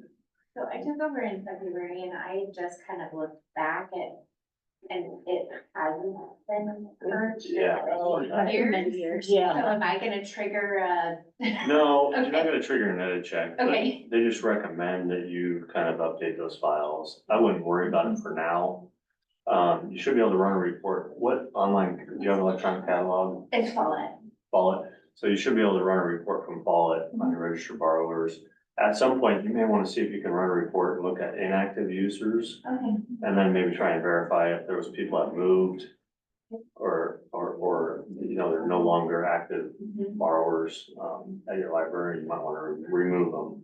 We just purge them, and if they show up again, we just give them a new card. Yeah. Yeah, it's the easiest way. See, and they've kept like old cards, like somebody I had a gal come in the other day, her husband had a card 10 years ago when he was in high school, and I was able to pull up his card Oh, okay. and change the information and update it to her. I'm That's sure good, that's. Because they've left all these old ones in. Right. Yeah. So that may be, like a lengthy process. I would say it's lower on the priority list than some of the other stuff if you're a new director. Perfect. Because I know I've got a stack of them, they're like, these are for online, if they only want a card for Libby, Yeah, that's different. don't give them a physical card, just Right. give them the digital information. Okay, so we are not electronic. And when I came in January, there was nothing for me to look back and find out anything. So there was a little booklet that had, I don't know, 200 names, but like, I have started over, and I maybe have 30 that regularly come in. Okay, So is that going to? that might trigger an edit check, but if the 30 is accurate, I would go ahead and put the 30 here. Let's Okay, do it here. okay, See what comes up for the failure text. So if we enter 30 here, it says there's a large change. So if you get that edit check, just put a note in the note field saying, we did a major purge of borrowers that were inactive or Okay. something like that. You can describe it that way. okay, thank you. Okay, library visits, this is always fun. Yeah. You have a door counter here. So if you have a door counter, that's probably a little bit more accurate, although I think even those are, They're all, those are. they're all. Cause I How walk is out that, the door to go um, get the mail, and the kids beep the door to when they're doing the scavenger hunt, and. Yeah, they're all bad. People go outside, take a phone call and then come back, you know, Yeah. it's like, I was at Scotts Bluff and they had their door, out facing door, they had a door counter there. Then in the foyer, the restrooms were, and then they had another area that went to the main part of the library, and they had another door counter there. So it's like, well, you get one number here, people comes in and use the restroom, and then, or people come out to use the restroom and then they come back, you know. It's like one of those things where, you know, the good news is you can do an estimate. So if you, don't have a door counter and you just wanna count people, you know, like with, like hash marks, you can do that based on an average week and then just multiply by, the number of weeks that you're open and do an estimate. Is there an average week? If you don't have a door counter. If possible, try and do your representative sample, maybe 4 times during, one during each season. And like on an average typical day, so like not during a summer reading event or an eclipse event, or during a snowstorm, or a major heat wave, something like that, just like an average week. And then you can do that. So they want to know here in the follow-up question, just select from the pull-down menu, is it an actual count or is it an annual estimate? And then reference transactions too, I think this is kind of, at one time, I think it maybe has outlived its relevance. Yeah. It's always difficult to define, and if you click on the question mark, you get this, it pops up this screen that's huge here. I think the key part here is that you, just this first paragraph kind of describes what it is. I usually give examples of what's not and what is. It's like what's not is a directional transaction. Somebody comes in and says, where's the restroom? How late are you open? Is Bob here? Yeah, he's back in the back. Or, you know, where are the fiction books? Point over there. Those are directional transactions. You don't count those as reference transactions. Examples of reference transactions would be, like this part up here, if you're interpreting, evaluating, or recommending, interpreting, evaluating, or using information resources to help a patron. So say I came into the Fremont Library and I said, Laura, I'm writing a book report on turtles. Do you have any books or resources on turtles? Laura says, yeah, shows me where the books are, shows me how to use the database on the computer. You count that as a reference transaction. Or if they, needed help with the Libby app and you showed them how to do that, that's another common one. Count that as a reference transaction.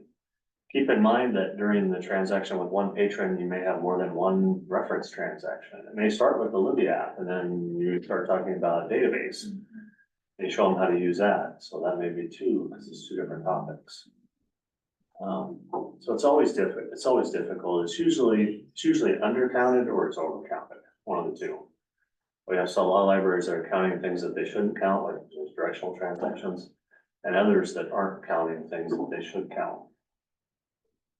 So I think it's either really large or really small.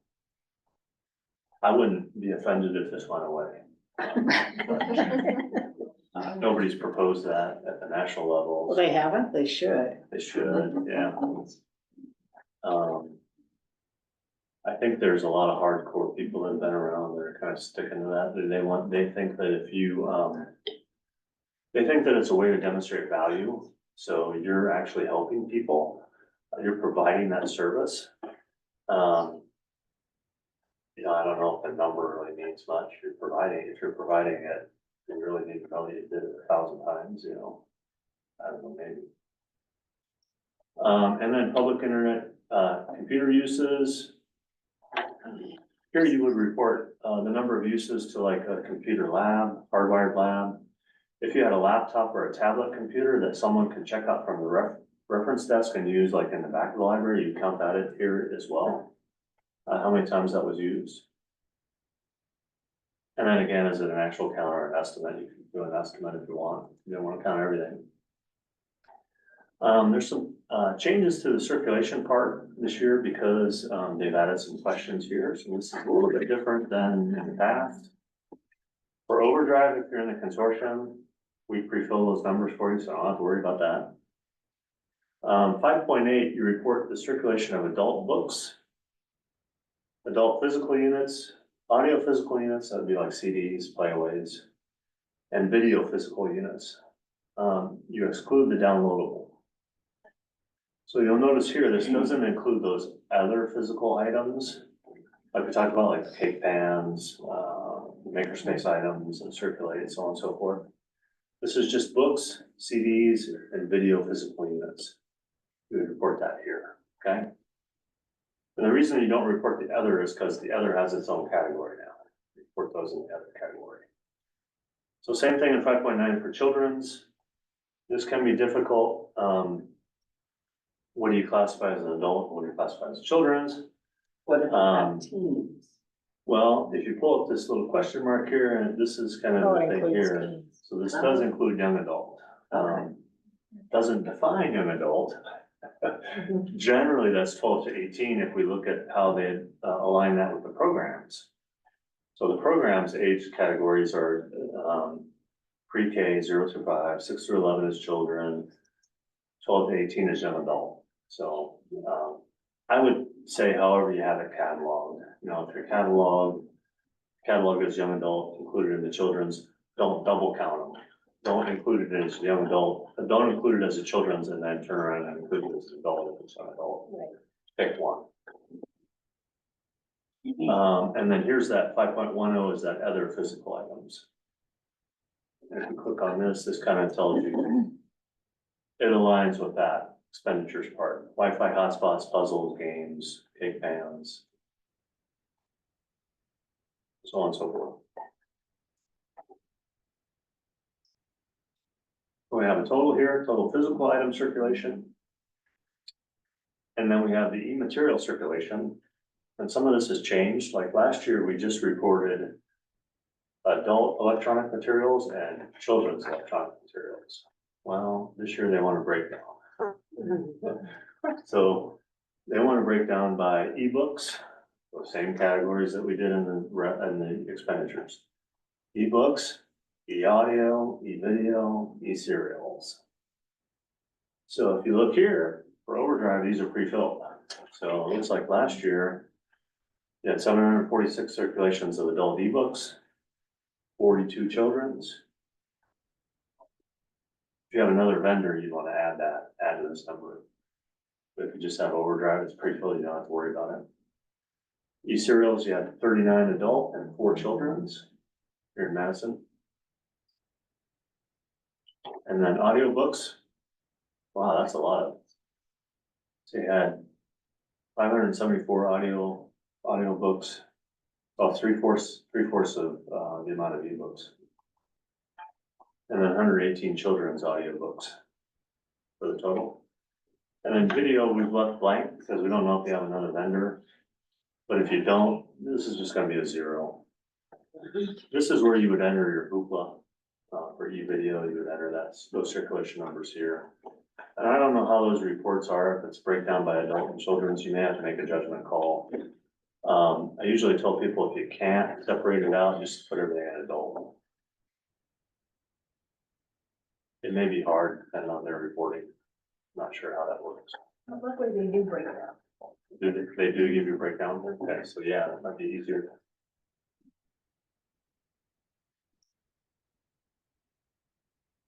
Well, if you notice here, like, these first two questions are state questions.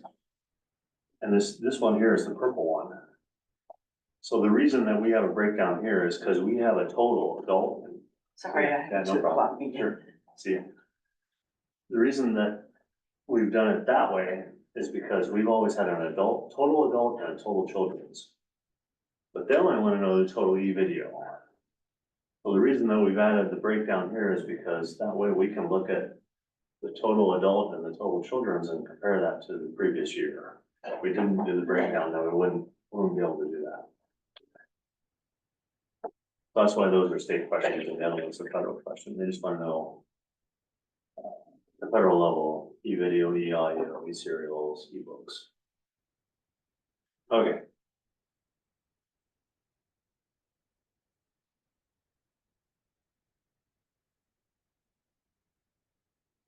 So these are, we've also added new questions for research databases and online learning platforms. So these are new this year as well. Yes, no questions, they should be relatively simple. 5.28, did your library provide access to research databases purchased solely by the library? For most people, it's gonna be a no, because they don't offer any databases other than Nebraska Access. Omaha, this would be a yes, because they purchased some on their own. If you purchased one on your own, you'd enter a yes, otherwise for most people, it's gonna be a no. Did the library purchase any as a part of a consortium? Again, for most people, it's gonna be a no. I don't know of any database consortiums that are out there. And then Nebraska Access here is pre-filled with a yes, because that's provided to every library. Okay. And then they also want to know for online learning platforms. So the difference here is like, there is, when you don't include things that are available for free. So that's for both of these questions. So I find it easier to look at like online learning platforms. Those are things that are like Mango Languages, Chilton's Auto Repair Manual. They've got some examples here: resume assistance, hobby instruction, test prep. You know, those are going to be the online learning platforms. Everything else will be in the database category. Would like ancestry.com be included in this? I would include that as a research database. That'd be a research database. But this is where we put like LinkedIn Learning or Yeah, LinkedIn Learning. Learning Express, some of Anything these like that, you others, put in an online learning platform, and they don't wanna know how many, they just wanna know if you offered it, so it's a yes or no. So that's kind of a departure from last year, you counted the number. This time it's just a yes or no. Again, purchased solely by the library, consortium, or Nebraska Access doesn't offer any online learning platforms currently, so this is pre-filled with a no. That could change later on. Interlibrary loan, total materials loaned to other libraries and total materials borrowed. This sometimes, usually triggers an edit check if it's a zero. Don't know if that'll come up. What do you see here? That's an example of that coming up with that little I saying that I edited it.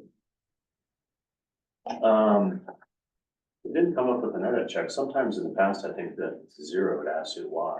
You usually have to enter a note saying, we did not loan any items to other libraries. We did not borrow any items from other libraries. May come up under the borrowed from, I'm not sure. It didn't come up there either, so maybe they turned it off. But if it does come up with an edit check, just enter a note saying, we didn't borrow any items, we didn't loan any items. The borrowed from, if you borrowed a book club kit from Three Rivers Library System or Library Commission, you include that here under the borrowed from, and you include the total number of books that are in the kit. Even though they're the same title, there's 10 books, it's 10 interlibrary loans borrowed from. Sometimes I think those get undercounted. If it's 10 books and 2 DVDs, has 12 interlibrary loans. Nebraska card registrations, I don't know if anybody does this much anymore. This is kind of a reciprocal lending program. If you want to know more about it, go to our website, you can type in Nebraska card. And I think it's like a card that you can get to then use another library that's maybe in the county or in the same geographic location. Am I right with that, Tammy? Do you know? Do you know? Right, and I've never experienced I it, never- but that's the way it's yeah, explained to me. There's actually a list of people participating, that's less than 40 libraries in It's the pretty state. small, yeah. It's very And small. unique circumstances. Most of them just issue a non-resident card, I think. If your library is an Overdrive Advantage member, do you share your titles? People wanted to count this as a state question.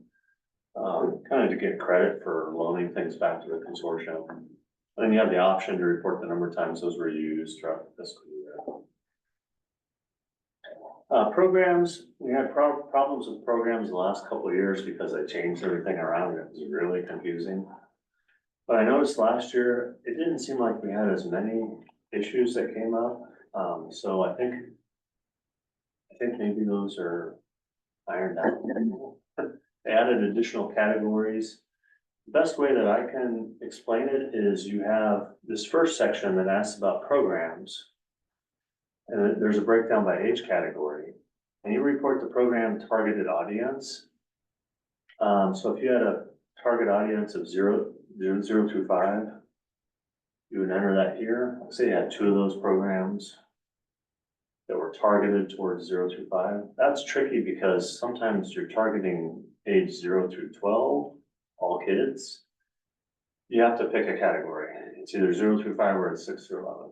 So whatever you think is the more targeted audience, don't count it in both categories. Don't double count, just choose one. But when you have like 8 weeks of summer reading, is that 8 programs or that's one summer reading That would be program? 8 programs. Okay. Yes. So 8, if you have a recurring program that's like, say you had story time every week for Yeah, 52 we just weeks, start. that's 52 programs. Okay. Even though it's the same every week, What if you plan a program but nobody comes? you still count the program. Oh, good. But for attendance, you put 0.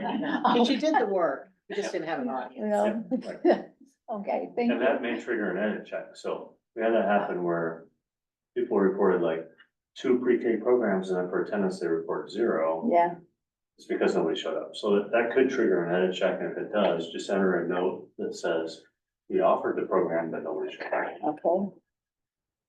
Okay, so let's say in this example, we have another 8, 6 through 11 programs. So we have 10 children's programs. And it says it's the same as last year. So we could enter a note here that says,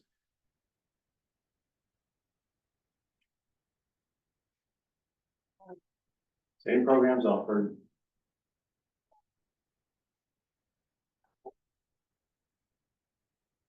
And you see how that went to a green check mark, so that satisfied the edit check.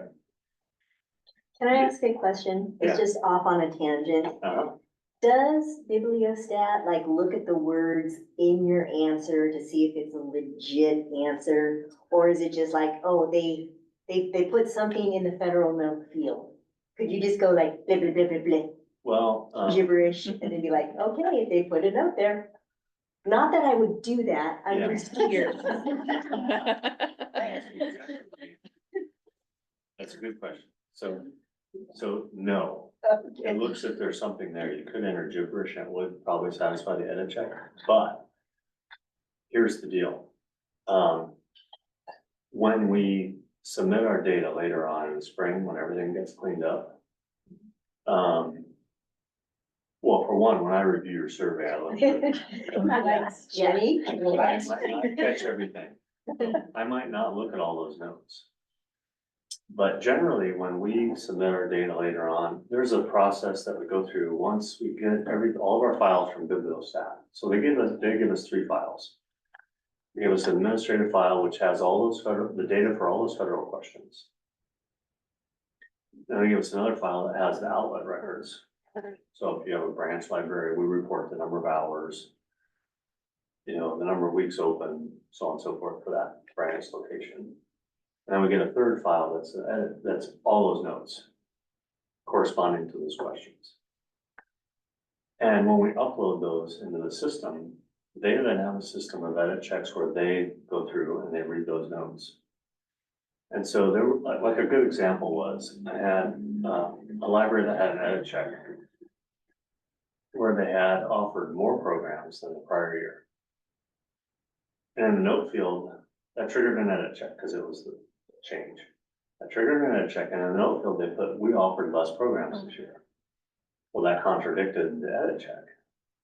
And so then IMLS turned around and asked me, or AIR collects the data for them. They sent me an email and they said, is this an error? Because it's actually the other way around. So then I had to contact the library and say, it's months later, and say, did you mean to say?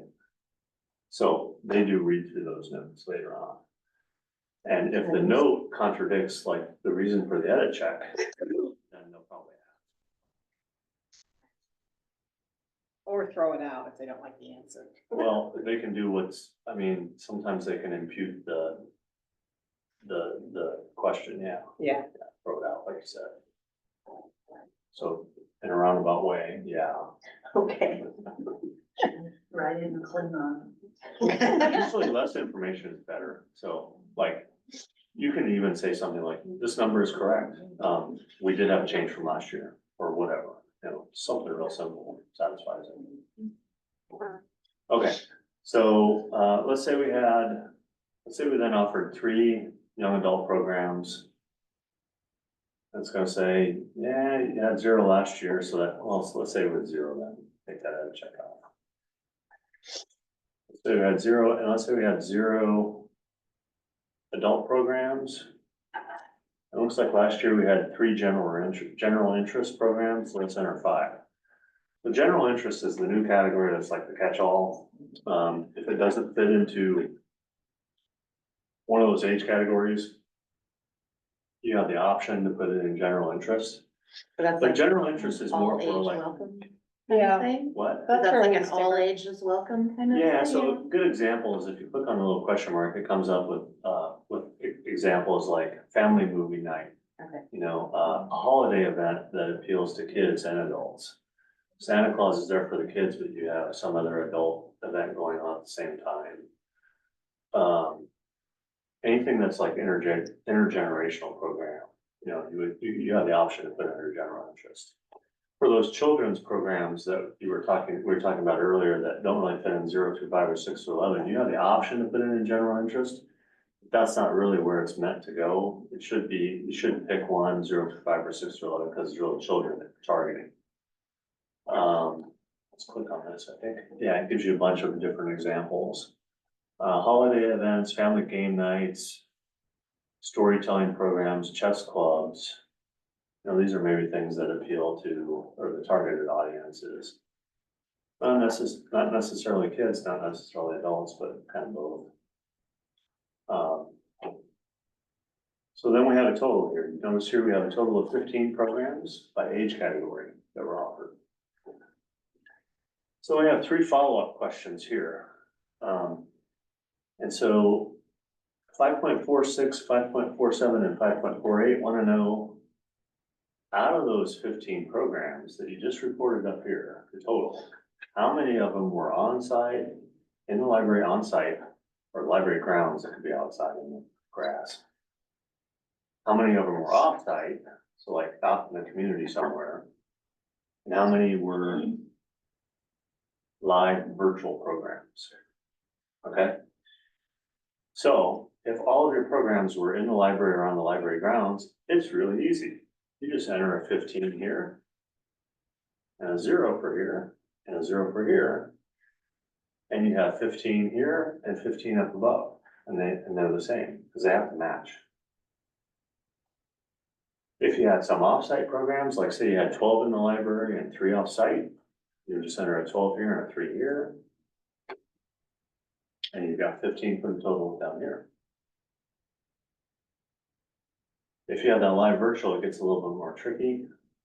Does Omaha have any, do you have any live virtual? We only did one this year, but it also had a physical component to it. Okay, so that's the other question. So if you have a physical component to it, and you allow people to zoom in, you count it as an on-site program and you don't count it as a live virtual. Okay. Yeah. So say it was an adult program, you counted it once as an adult program and then it was live in person and then you had a virtual element to it. Yeah, because they were done Yep, simultaneously. then you just Yeah. count it as an on-site program and you don't count it as a virtual. Okay, The only count it as virtual, if that's the it only was way. only, Yeah. okay. And I don't think we get any of those. Yeah. It was kind of a thing, libraries were doing it during COVID when they were closed or had limited. I think it's something that's not gonna survive I don't think COVID. it's gonna. People want human interaction. People wanna come together. That was maybe one lesson that was learned. Yeah. Okay, so as long as these two totals match, you're good. If they don't match, it won't let you submit the survey. They'll come back and say, give you some failure text about synchronous programs and this is the other thing is that they call these synchronous programs and asynchronous programs, which is really confusing to most people, so we changed that language. But the edit check will come up with that language.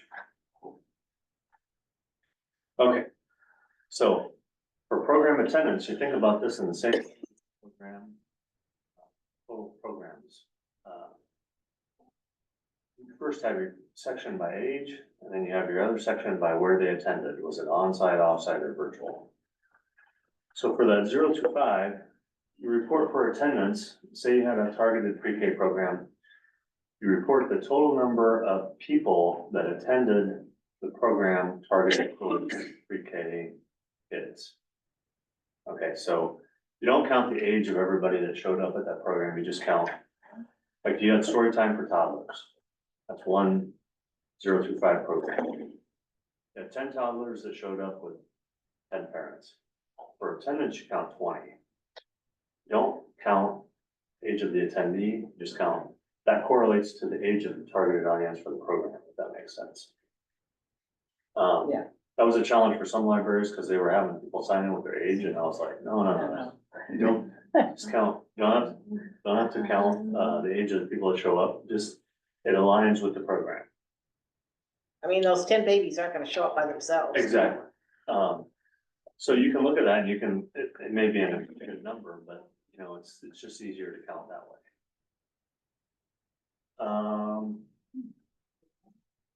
So again, if you got an edit check and nobody showed up, you know, for that program that you held, you can just enter that in the note field, like we talked about earlier.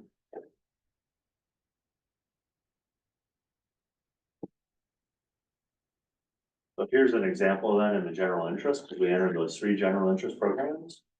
It says attendance at general interest programs is equal to 0. And you offered more, you entered a number for the general interest program, so wants to know why. So that's one of the things where you could enter, and if we just entered 100 here, 110 here, will go away. But if it really was a 0, you could just enter a note like what you were talking about. We offered a program and nobody showed up. Yeah, Jane. In the past couple of years, did they have it broken down specifically by attendance by age? No. Okay, because I'm looking at this and hearing you speak and I'm thinking I've calculated it wrong for the past few years. May have been. Yeah. Because I developed a spreadsheet, so, Oh. so that it would add up the columns, so I would know how many individuals that were aged 0 to 5 were in the library. You have to relate it to the program. Okay. Yeah, and that may be, you know, you may have data outside your range this year and maybe get on track next year. Okay. Depending on, because your fiscal year is probably a little bit. Just leave yourself lots of notes. We do that all the time. Yep. We counted wrong. This is what we're doing from now on. Yeah. I mean, Sorry. that's a valid note to put in the note. You know, we noticed an error last year. Misreported PY is even better. Misreported prior year. PY. I'm writing that down. When I go through your notes, sometimes I'll look at long notes and I'll change them to that. You know, Oh. like somebody will enter a note saying, I'm a new director, and I'll just, when I look through that file that we were talking about earlier that we get, I'll just put misreported prior to that. That's good enough.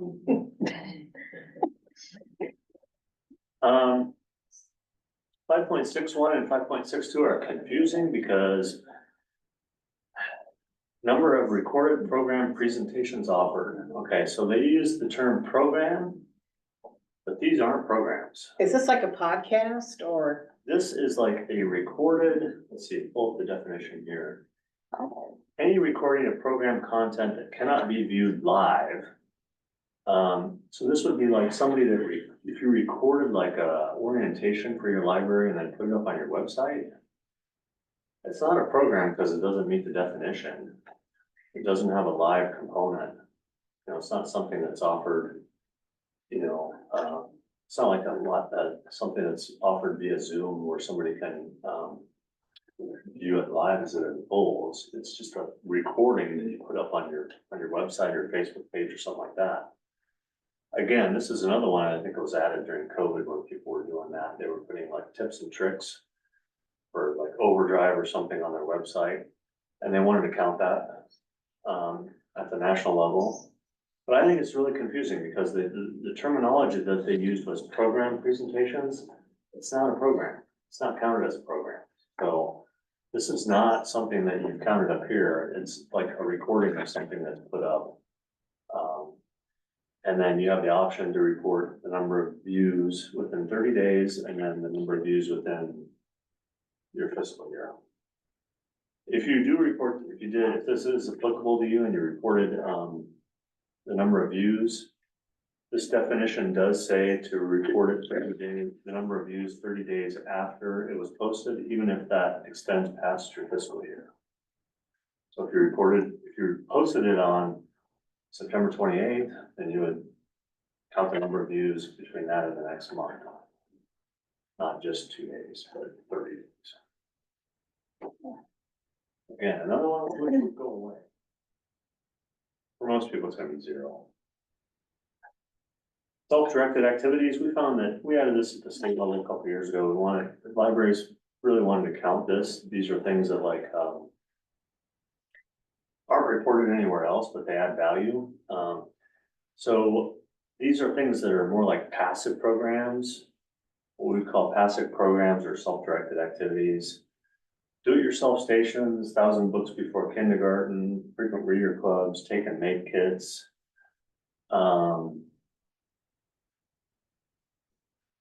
Would also include like things that are like your makerspace items, if those are put out. That would be like a passive program.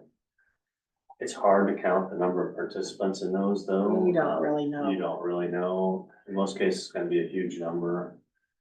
It also would include like if you put a puzzle out, you would include the participants, number of people that worked on the puzzle, that would be, count that into that. That's part. Did you have a question? I kind of did, so we do a Lego club on Saturdays, so that'd be an organized activity, but then we also have just Legos in general that Yeah. could come in, they can get some down and play, so you can count those in 2 places. Yeah, so the first one we count as a program, you count the Okay. number of attendees. And then the Legos that are just out in the children's area would be one of these passive programs or self-directed activity. And there's a breakdown by audience, is it children age 11 and younger, young adult? Adult. On the next page. So those 3 categories. And we also know, want to know, yes or no, do you have a summer reading program? You would count that in the programs part also. But we want to know specifically if you offer a summer reading program for kids, young adults, and adults. And if so, how many participants did you have? So this would be in addition to the part, you'd also report this in the programs part above. This is a new question, I think, that appeared last year about overdue fines. I think it was last year. It's a simple yes, no. Do you charge overdue fines for your library materials, yes or no?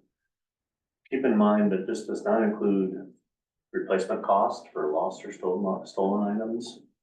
This would be only like,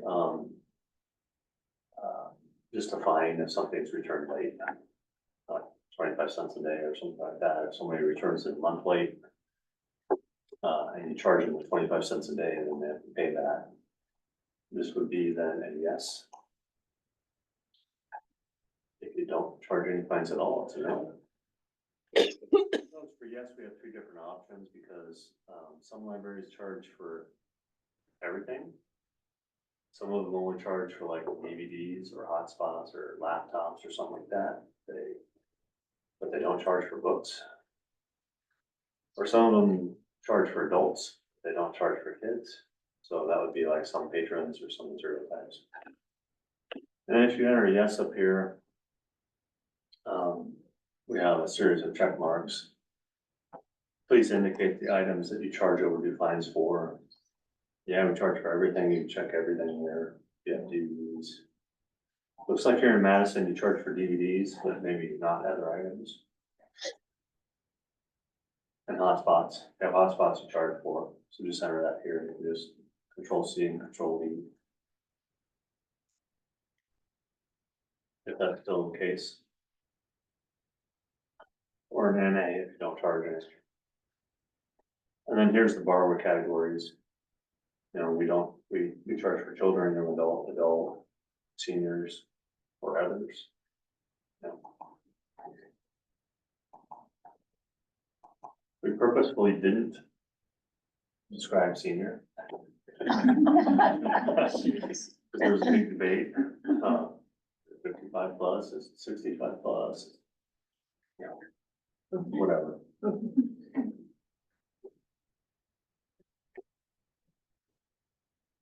And then you had people wanting the senior discount or people being offended by the policy. There was a proposal in the program's part to add a senior category. You know, because you had the adult, you know.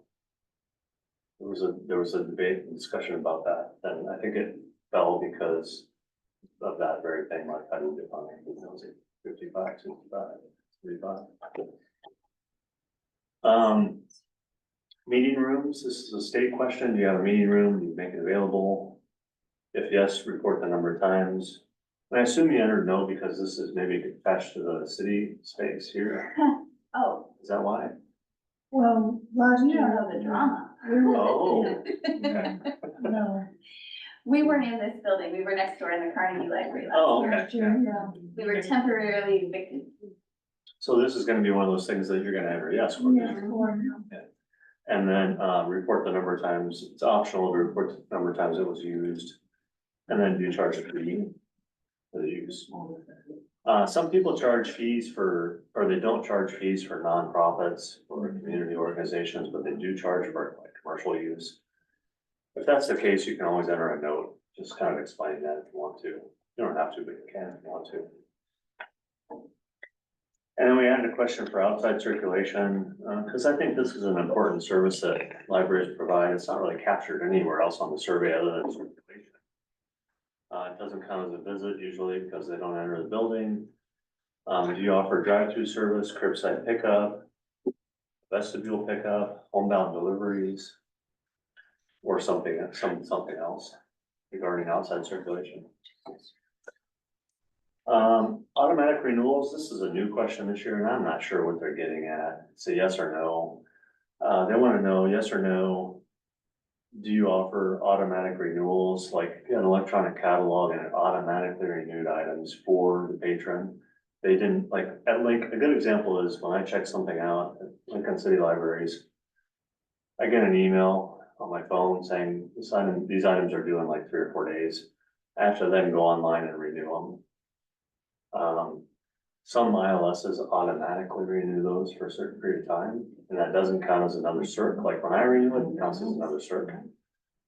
I think what they're getting at here is maybe to look at circulation numbers in urban areas.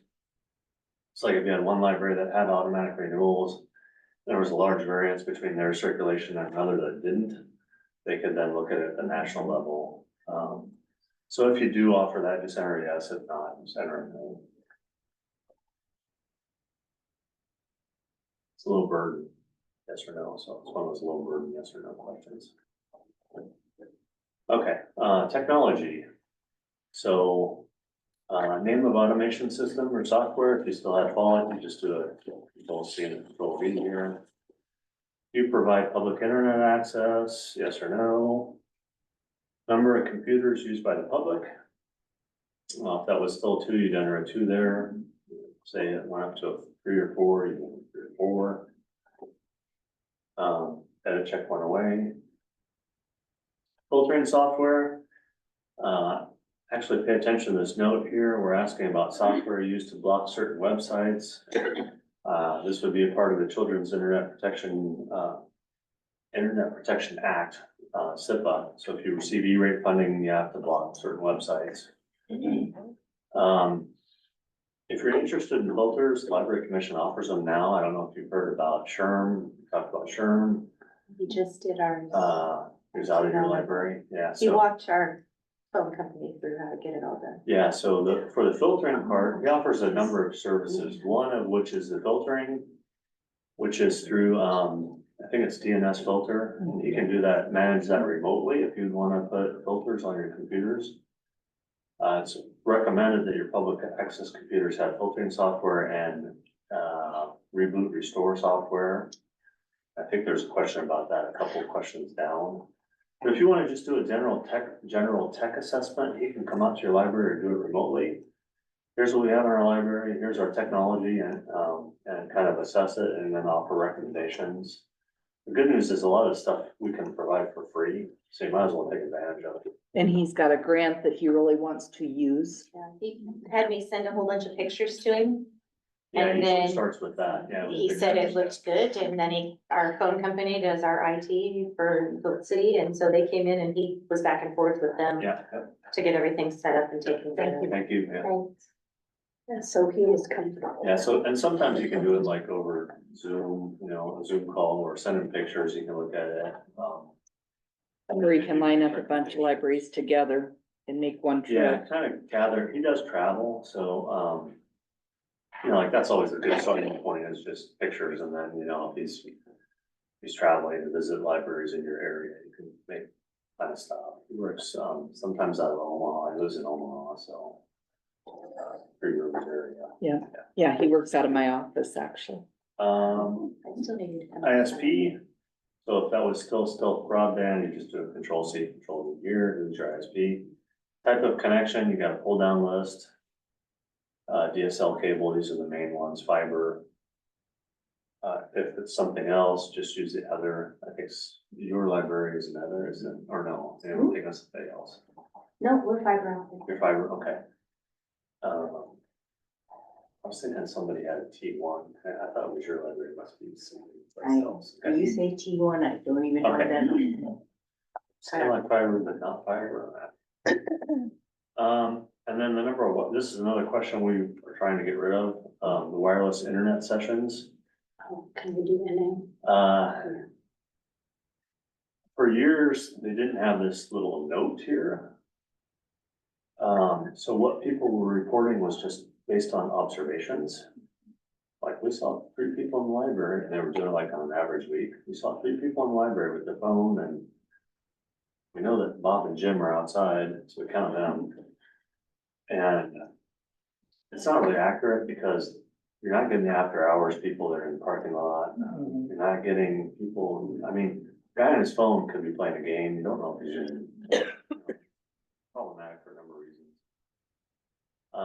So then they added this part, a couple years ago about if you do not collect a hardware log or network scanner to get those people in the parking lot, then you enter NA. For most people, this is an NA because they don't have that technological capability to track the number of Wi-Fi uses. And again, a great big huge number tells you people are using the Wi-Fi, which you already know. It's a meaningless number, and we don't even think ours is accurate, and we have a number. Yeah, and you have a technological method to capture. Yeah. Just real quick, the best stories of this, Kansas.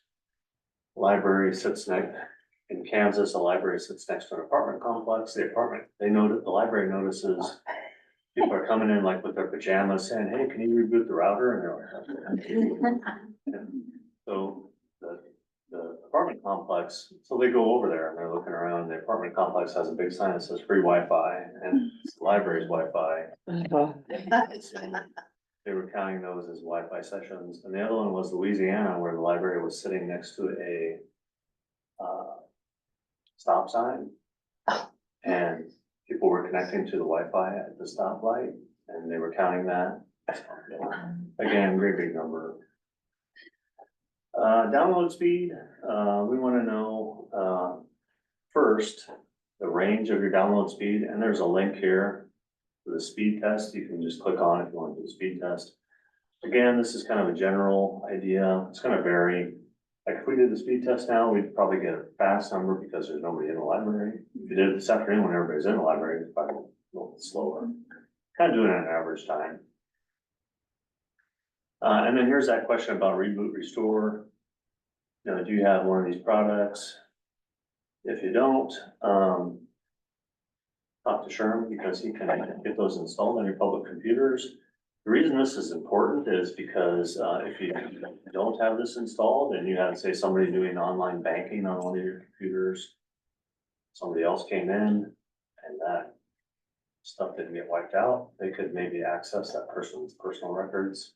Or they can make a change to the computer that then you're gonna have a difficult time getting it back to the way it was supposed to be in the first place. This is like Smart Shield, right? Yeah, Smart Shield is one of them. Anything that's- that is browser. Okay. Smart Shield was Centurion, which is now Data 443. Yeah, I think they changed the name. Yeah. So, and again, if you don't have it, you can do it for free, because we have the grant. And then here, we wanna know what your actual download speed, so when you do that speed test, we wanna know from a wired computer what it was. Looks like here you may not have had a wired computer to do the test from last year, so they reported NA if everything's Wi-Fi. And then from a mobile device, you got 45 megabits per second.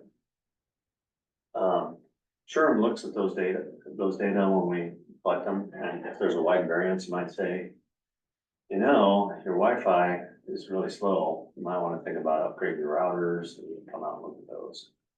Or maybe it's a cabling problem or something else that could be fixed relatively cheaply to get you, faster speed. Does your library have a makerspace? Yes, no. Yes, we have a permanent space, temporary space. That temporary space would be like, say this room had makerspace equipment in the closet, and then you pulled it out during certain times, yeah. So maybe it's a dual purpose. That would be a temporary or shared space. And then we wanna know specific, what items you have in the makerspace. And if you enter a no, let's enter no for a 3D printer and 3D scanner. And then let's enter a yes for laser cutter and leave the rest blank. So first we wanna know if you have these items. And then there's a series of follow-up questions that ask if you provide programming. So do you notice here, 6.17 asks, do you provide programs, like formal or one-on-one training or no programs at all? But do you notice here the 3D printer disappeared? That's no longer an option because you don't have it. So if you enter a no, everything goes away down here. Oh, good. That's kind of nice, you don't have to go through everything twice.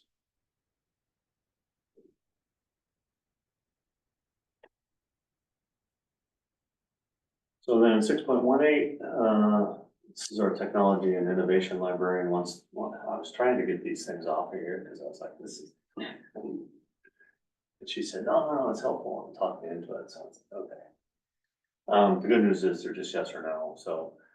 Do you offer digital literacy training on any of these topics? Again, we offer a formal program. One-on-one, that'd be like a reference transaction, or no training at all. And then broad categories here.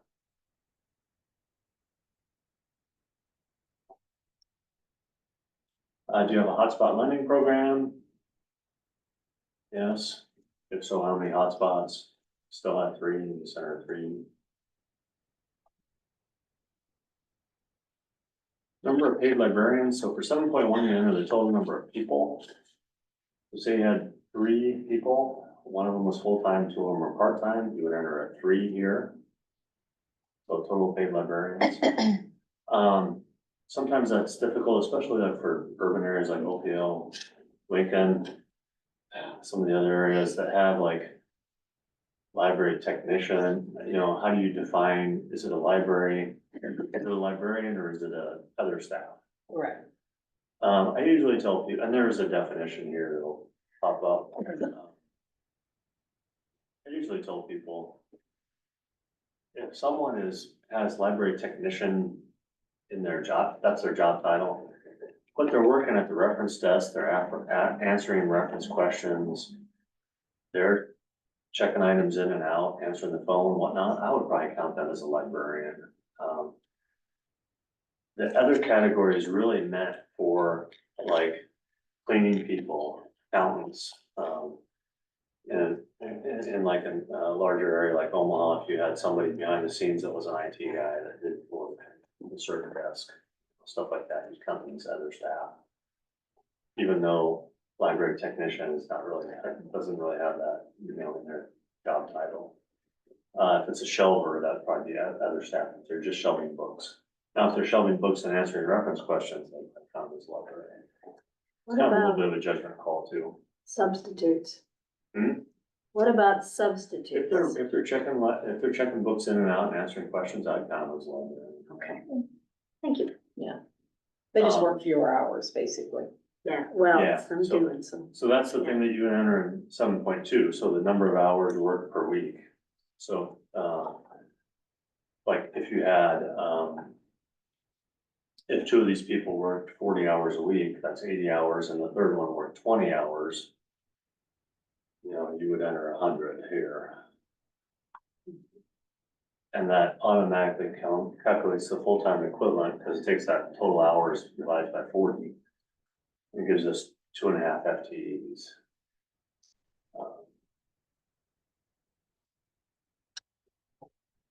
Yeah. Question, Couple questions. I had, my assistant had a kidney transplant this year. Okay, So as far as paid librarians, it's gonna be definitely a variation. so it could Because be, there were times I was the only one there a lot. so it may be lower than last year, obviously it will be. Yeah. It may not trigger an edit check. If it doesn't, don't worry about it. If it does trigger an edit check, then hey, you had 2 FTEs last year, now you have 1 point, whatever. Right, based on total hours. Yeah. It's gonna say that's a large change or whatever, just put something in the note field that's saying,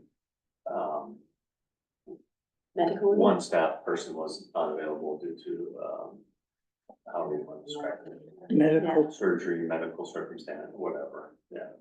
Okay, thank you. Did you have one too? Yeah, so this is the first year our library has been fully staffed. So we have 3 full-time and 2 part-time.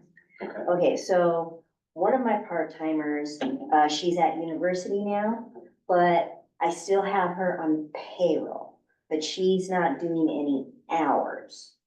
okay. But that might, if she went to university in August. But that's, cause I was trying to find the fiscal year Yeah, cutoff. so, I mean, that's the difficult part too, because, it's asking you the number of paid librarians over the course of the fiscal year, so you may have that person that can work only part-time or part of the fiscal year. I would probably still count the total of 5. Cause they were paid during part of that fiscal year. Okay. And then the hours may be trickier, so you may have to do like a reverse math.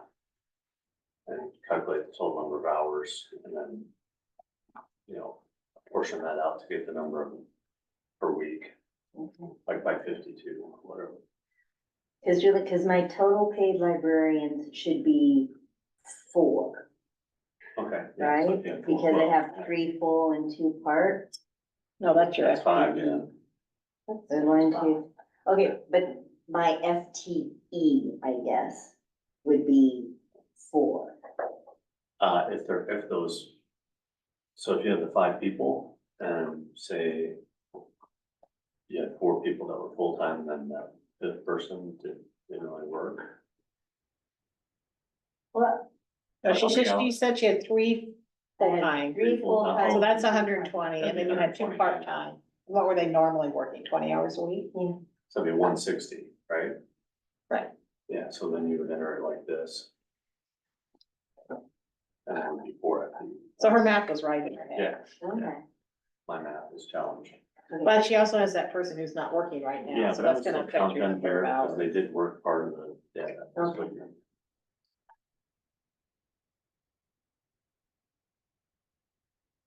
A lot of the time hours can be as simple as like,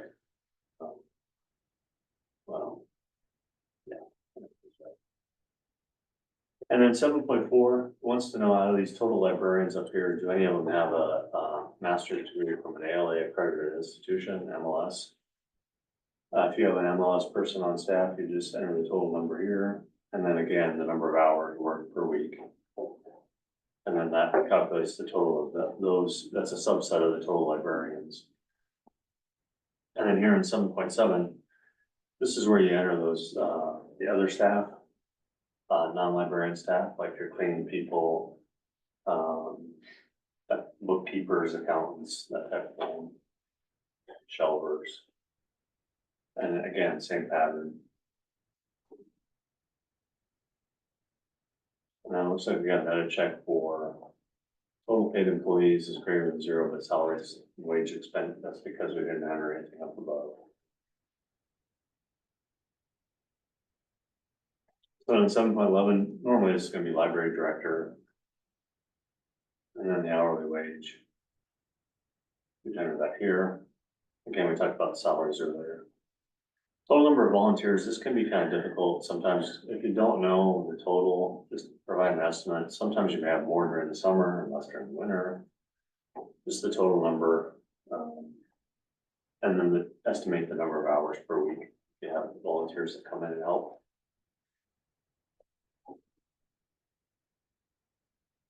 And then the narrative section, this is not a required question. If you don't want to put anything here, you don't have to. But we do look at them and like to know what you're doing. Sometimes you have a narrative in your annual report, you can copy and paste that, put it in.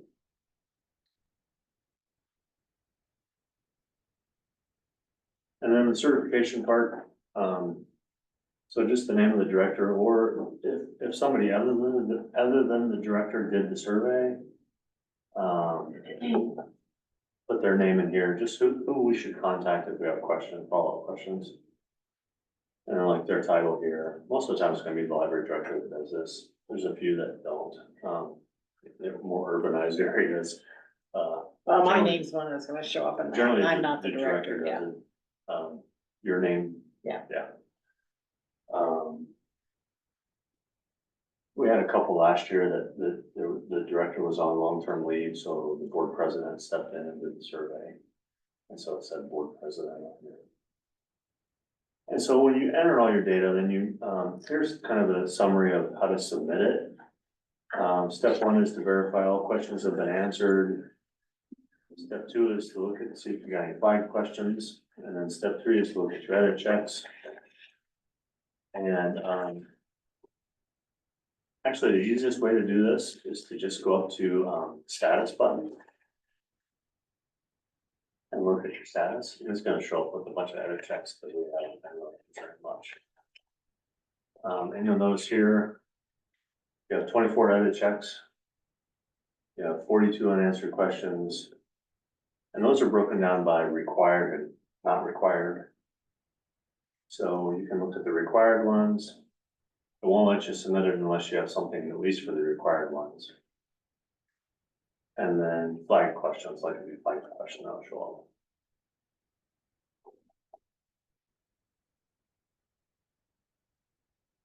For the edit checks, this is like what we're seeing real time in the survey itself. It says, you know, gives you a failure text over on the right, just enter a note in the federal note field to satisfy it. Click on save, it'll go to a green check mark. Once you've looked at those and satisfied all those things, entered something for the unanswered questions and the edit checks, you can then go up here to submit, click on that. And you should see 3 green check marks here, like the required questions have been answered, there are no flagged questions and no edit checks. Of course, we're getting this because we have problems that we have to resolve. But assuming that everything was resolved, you would see another button down here that says submit survey. You know, that's not an option now because you have to do all this other stuff. But if that was down here, you click on that submit survey and then a little thing pops up that says something about like, congratulations, your survey's been submitted. It's now locked. That then triggers an email to me. I usually go in and look over your survey. If there's questions, then I'll usually start with an email, but we can talk on the phone too if we need to, because I can log in and look at the same screen. And then if we get everything resolved now, we just close it out. and check you off that list, hopefully. So you don't get any emails after that. I do send you an email. We'd like to have you do the supplemental survey. Have most of you done that before? I'll show you that real quick. Supplemental survey can be done anytime throughout the year. There's no deadline.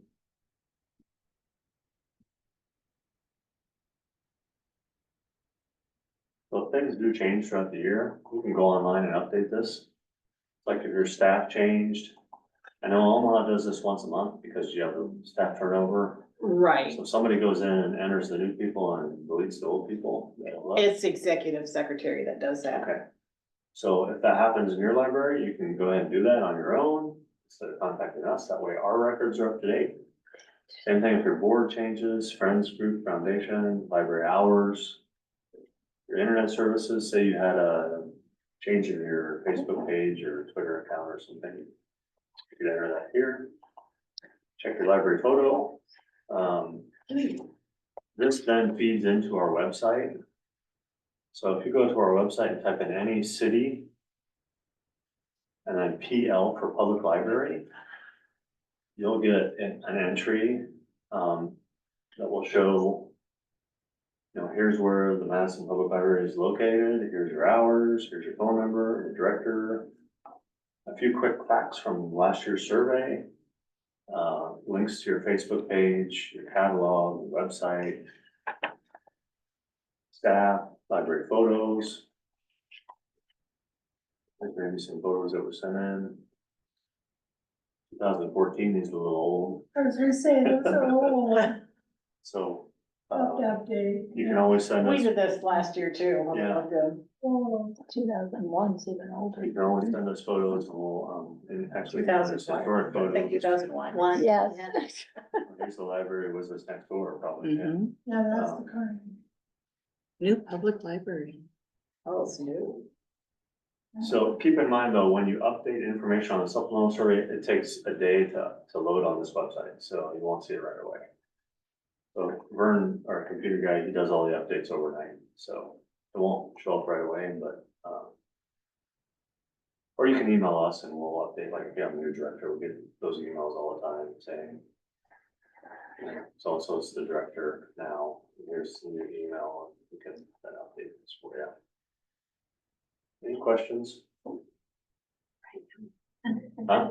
Not right now. You're great. Those will come. Well, it'll launch on November 4th. You'll get another email when it launches.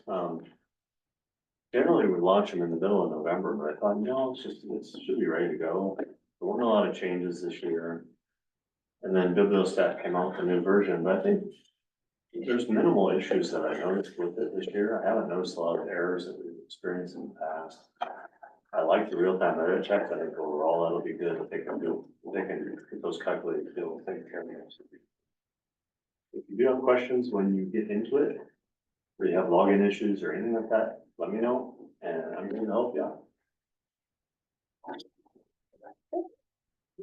We do appreciate all your help from the past year. Yeah. So, I'm here. All right, thank you all. Thank you, Sam. Yeah, I'm still in this.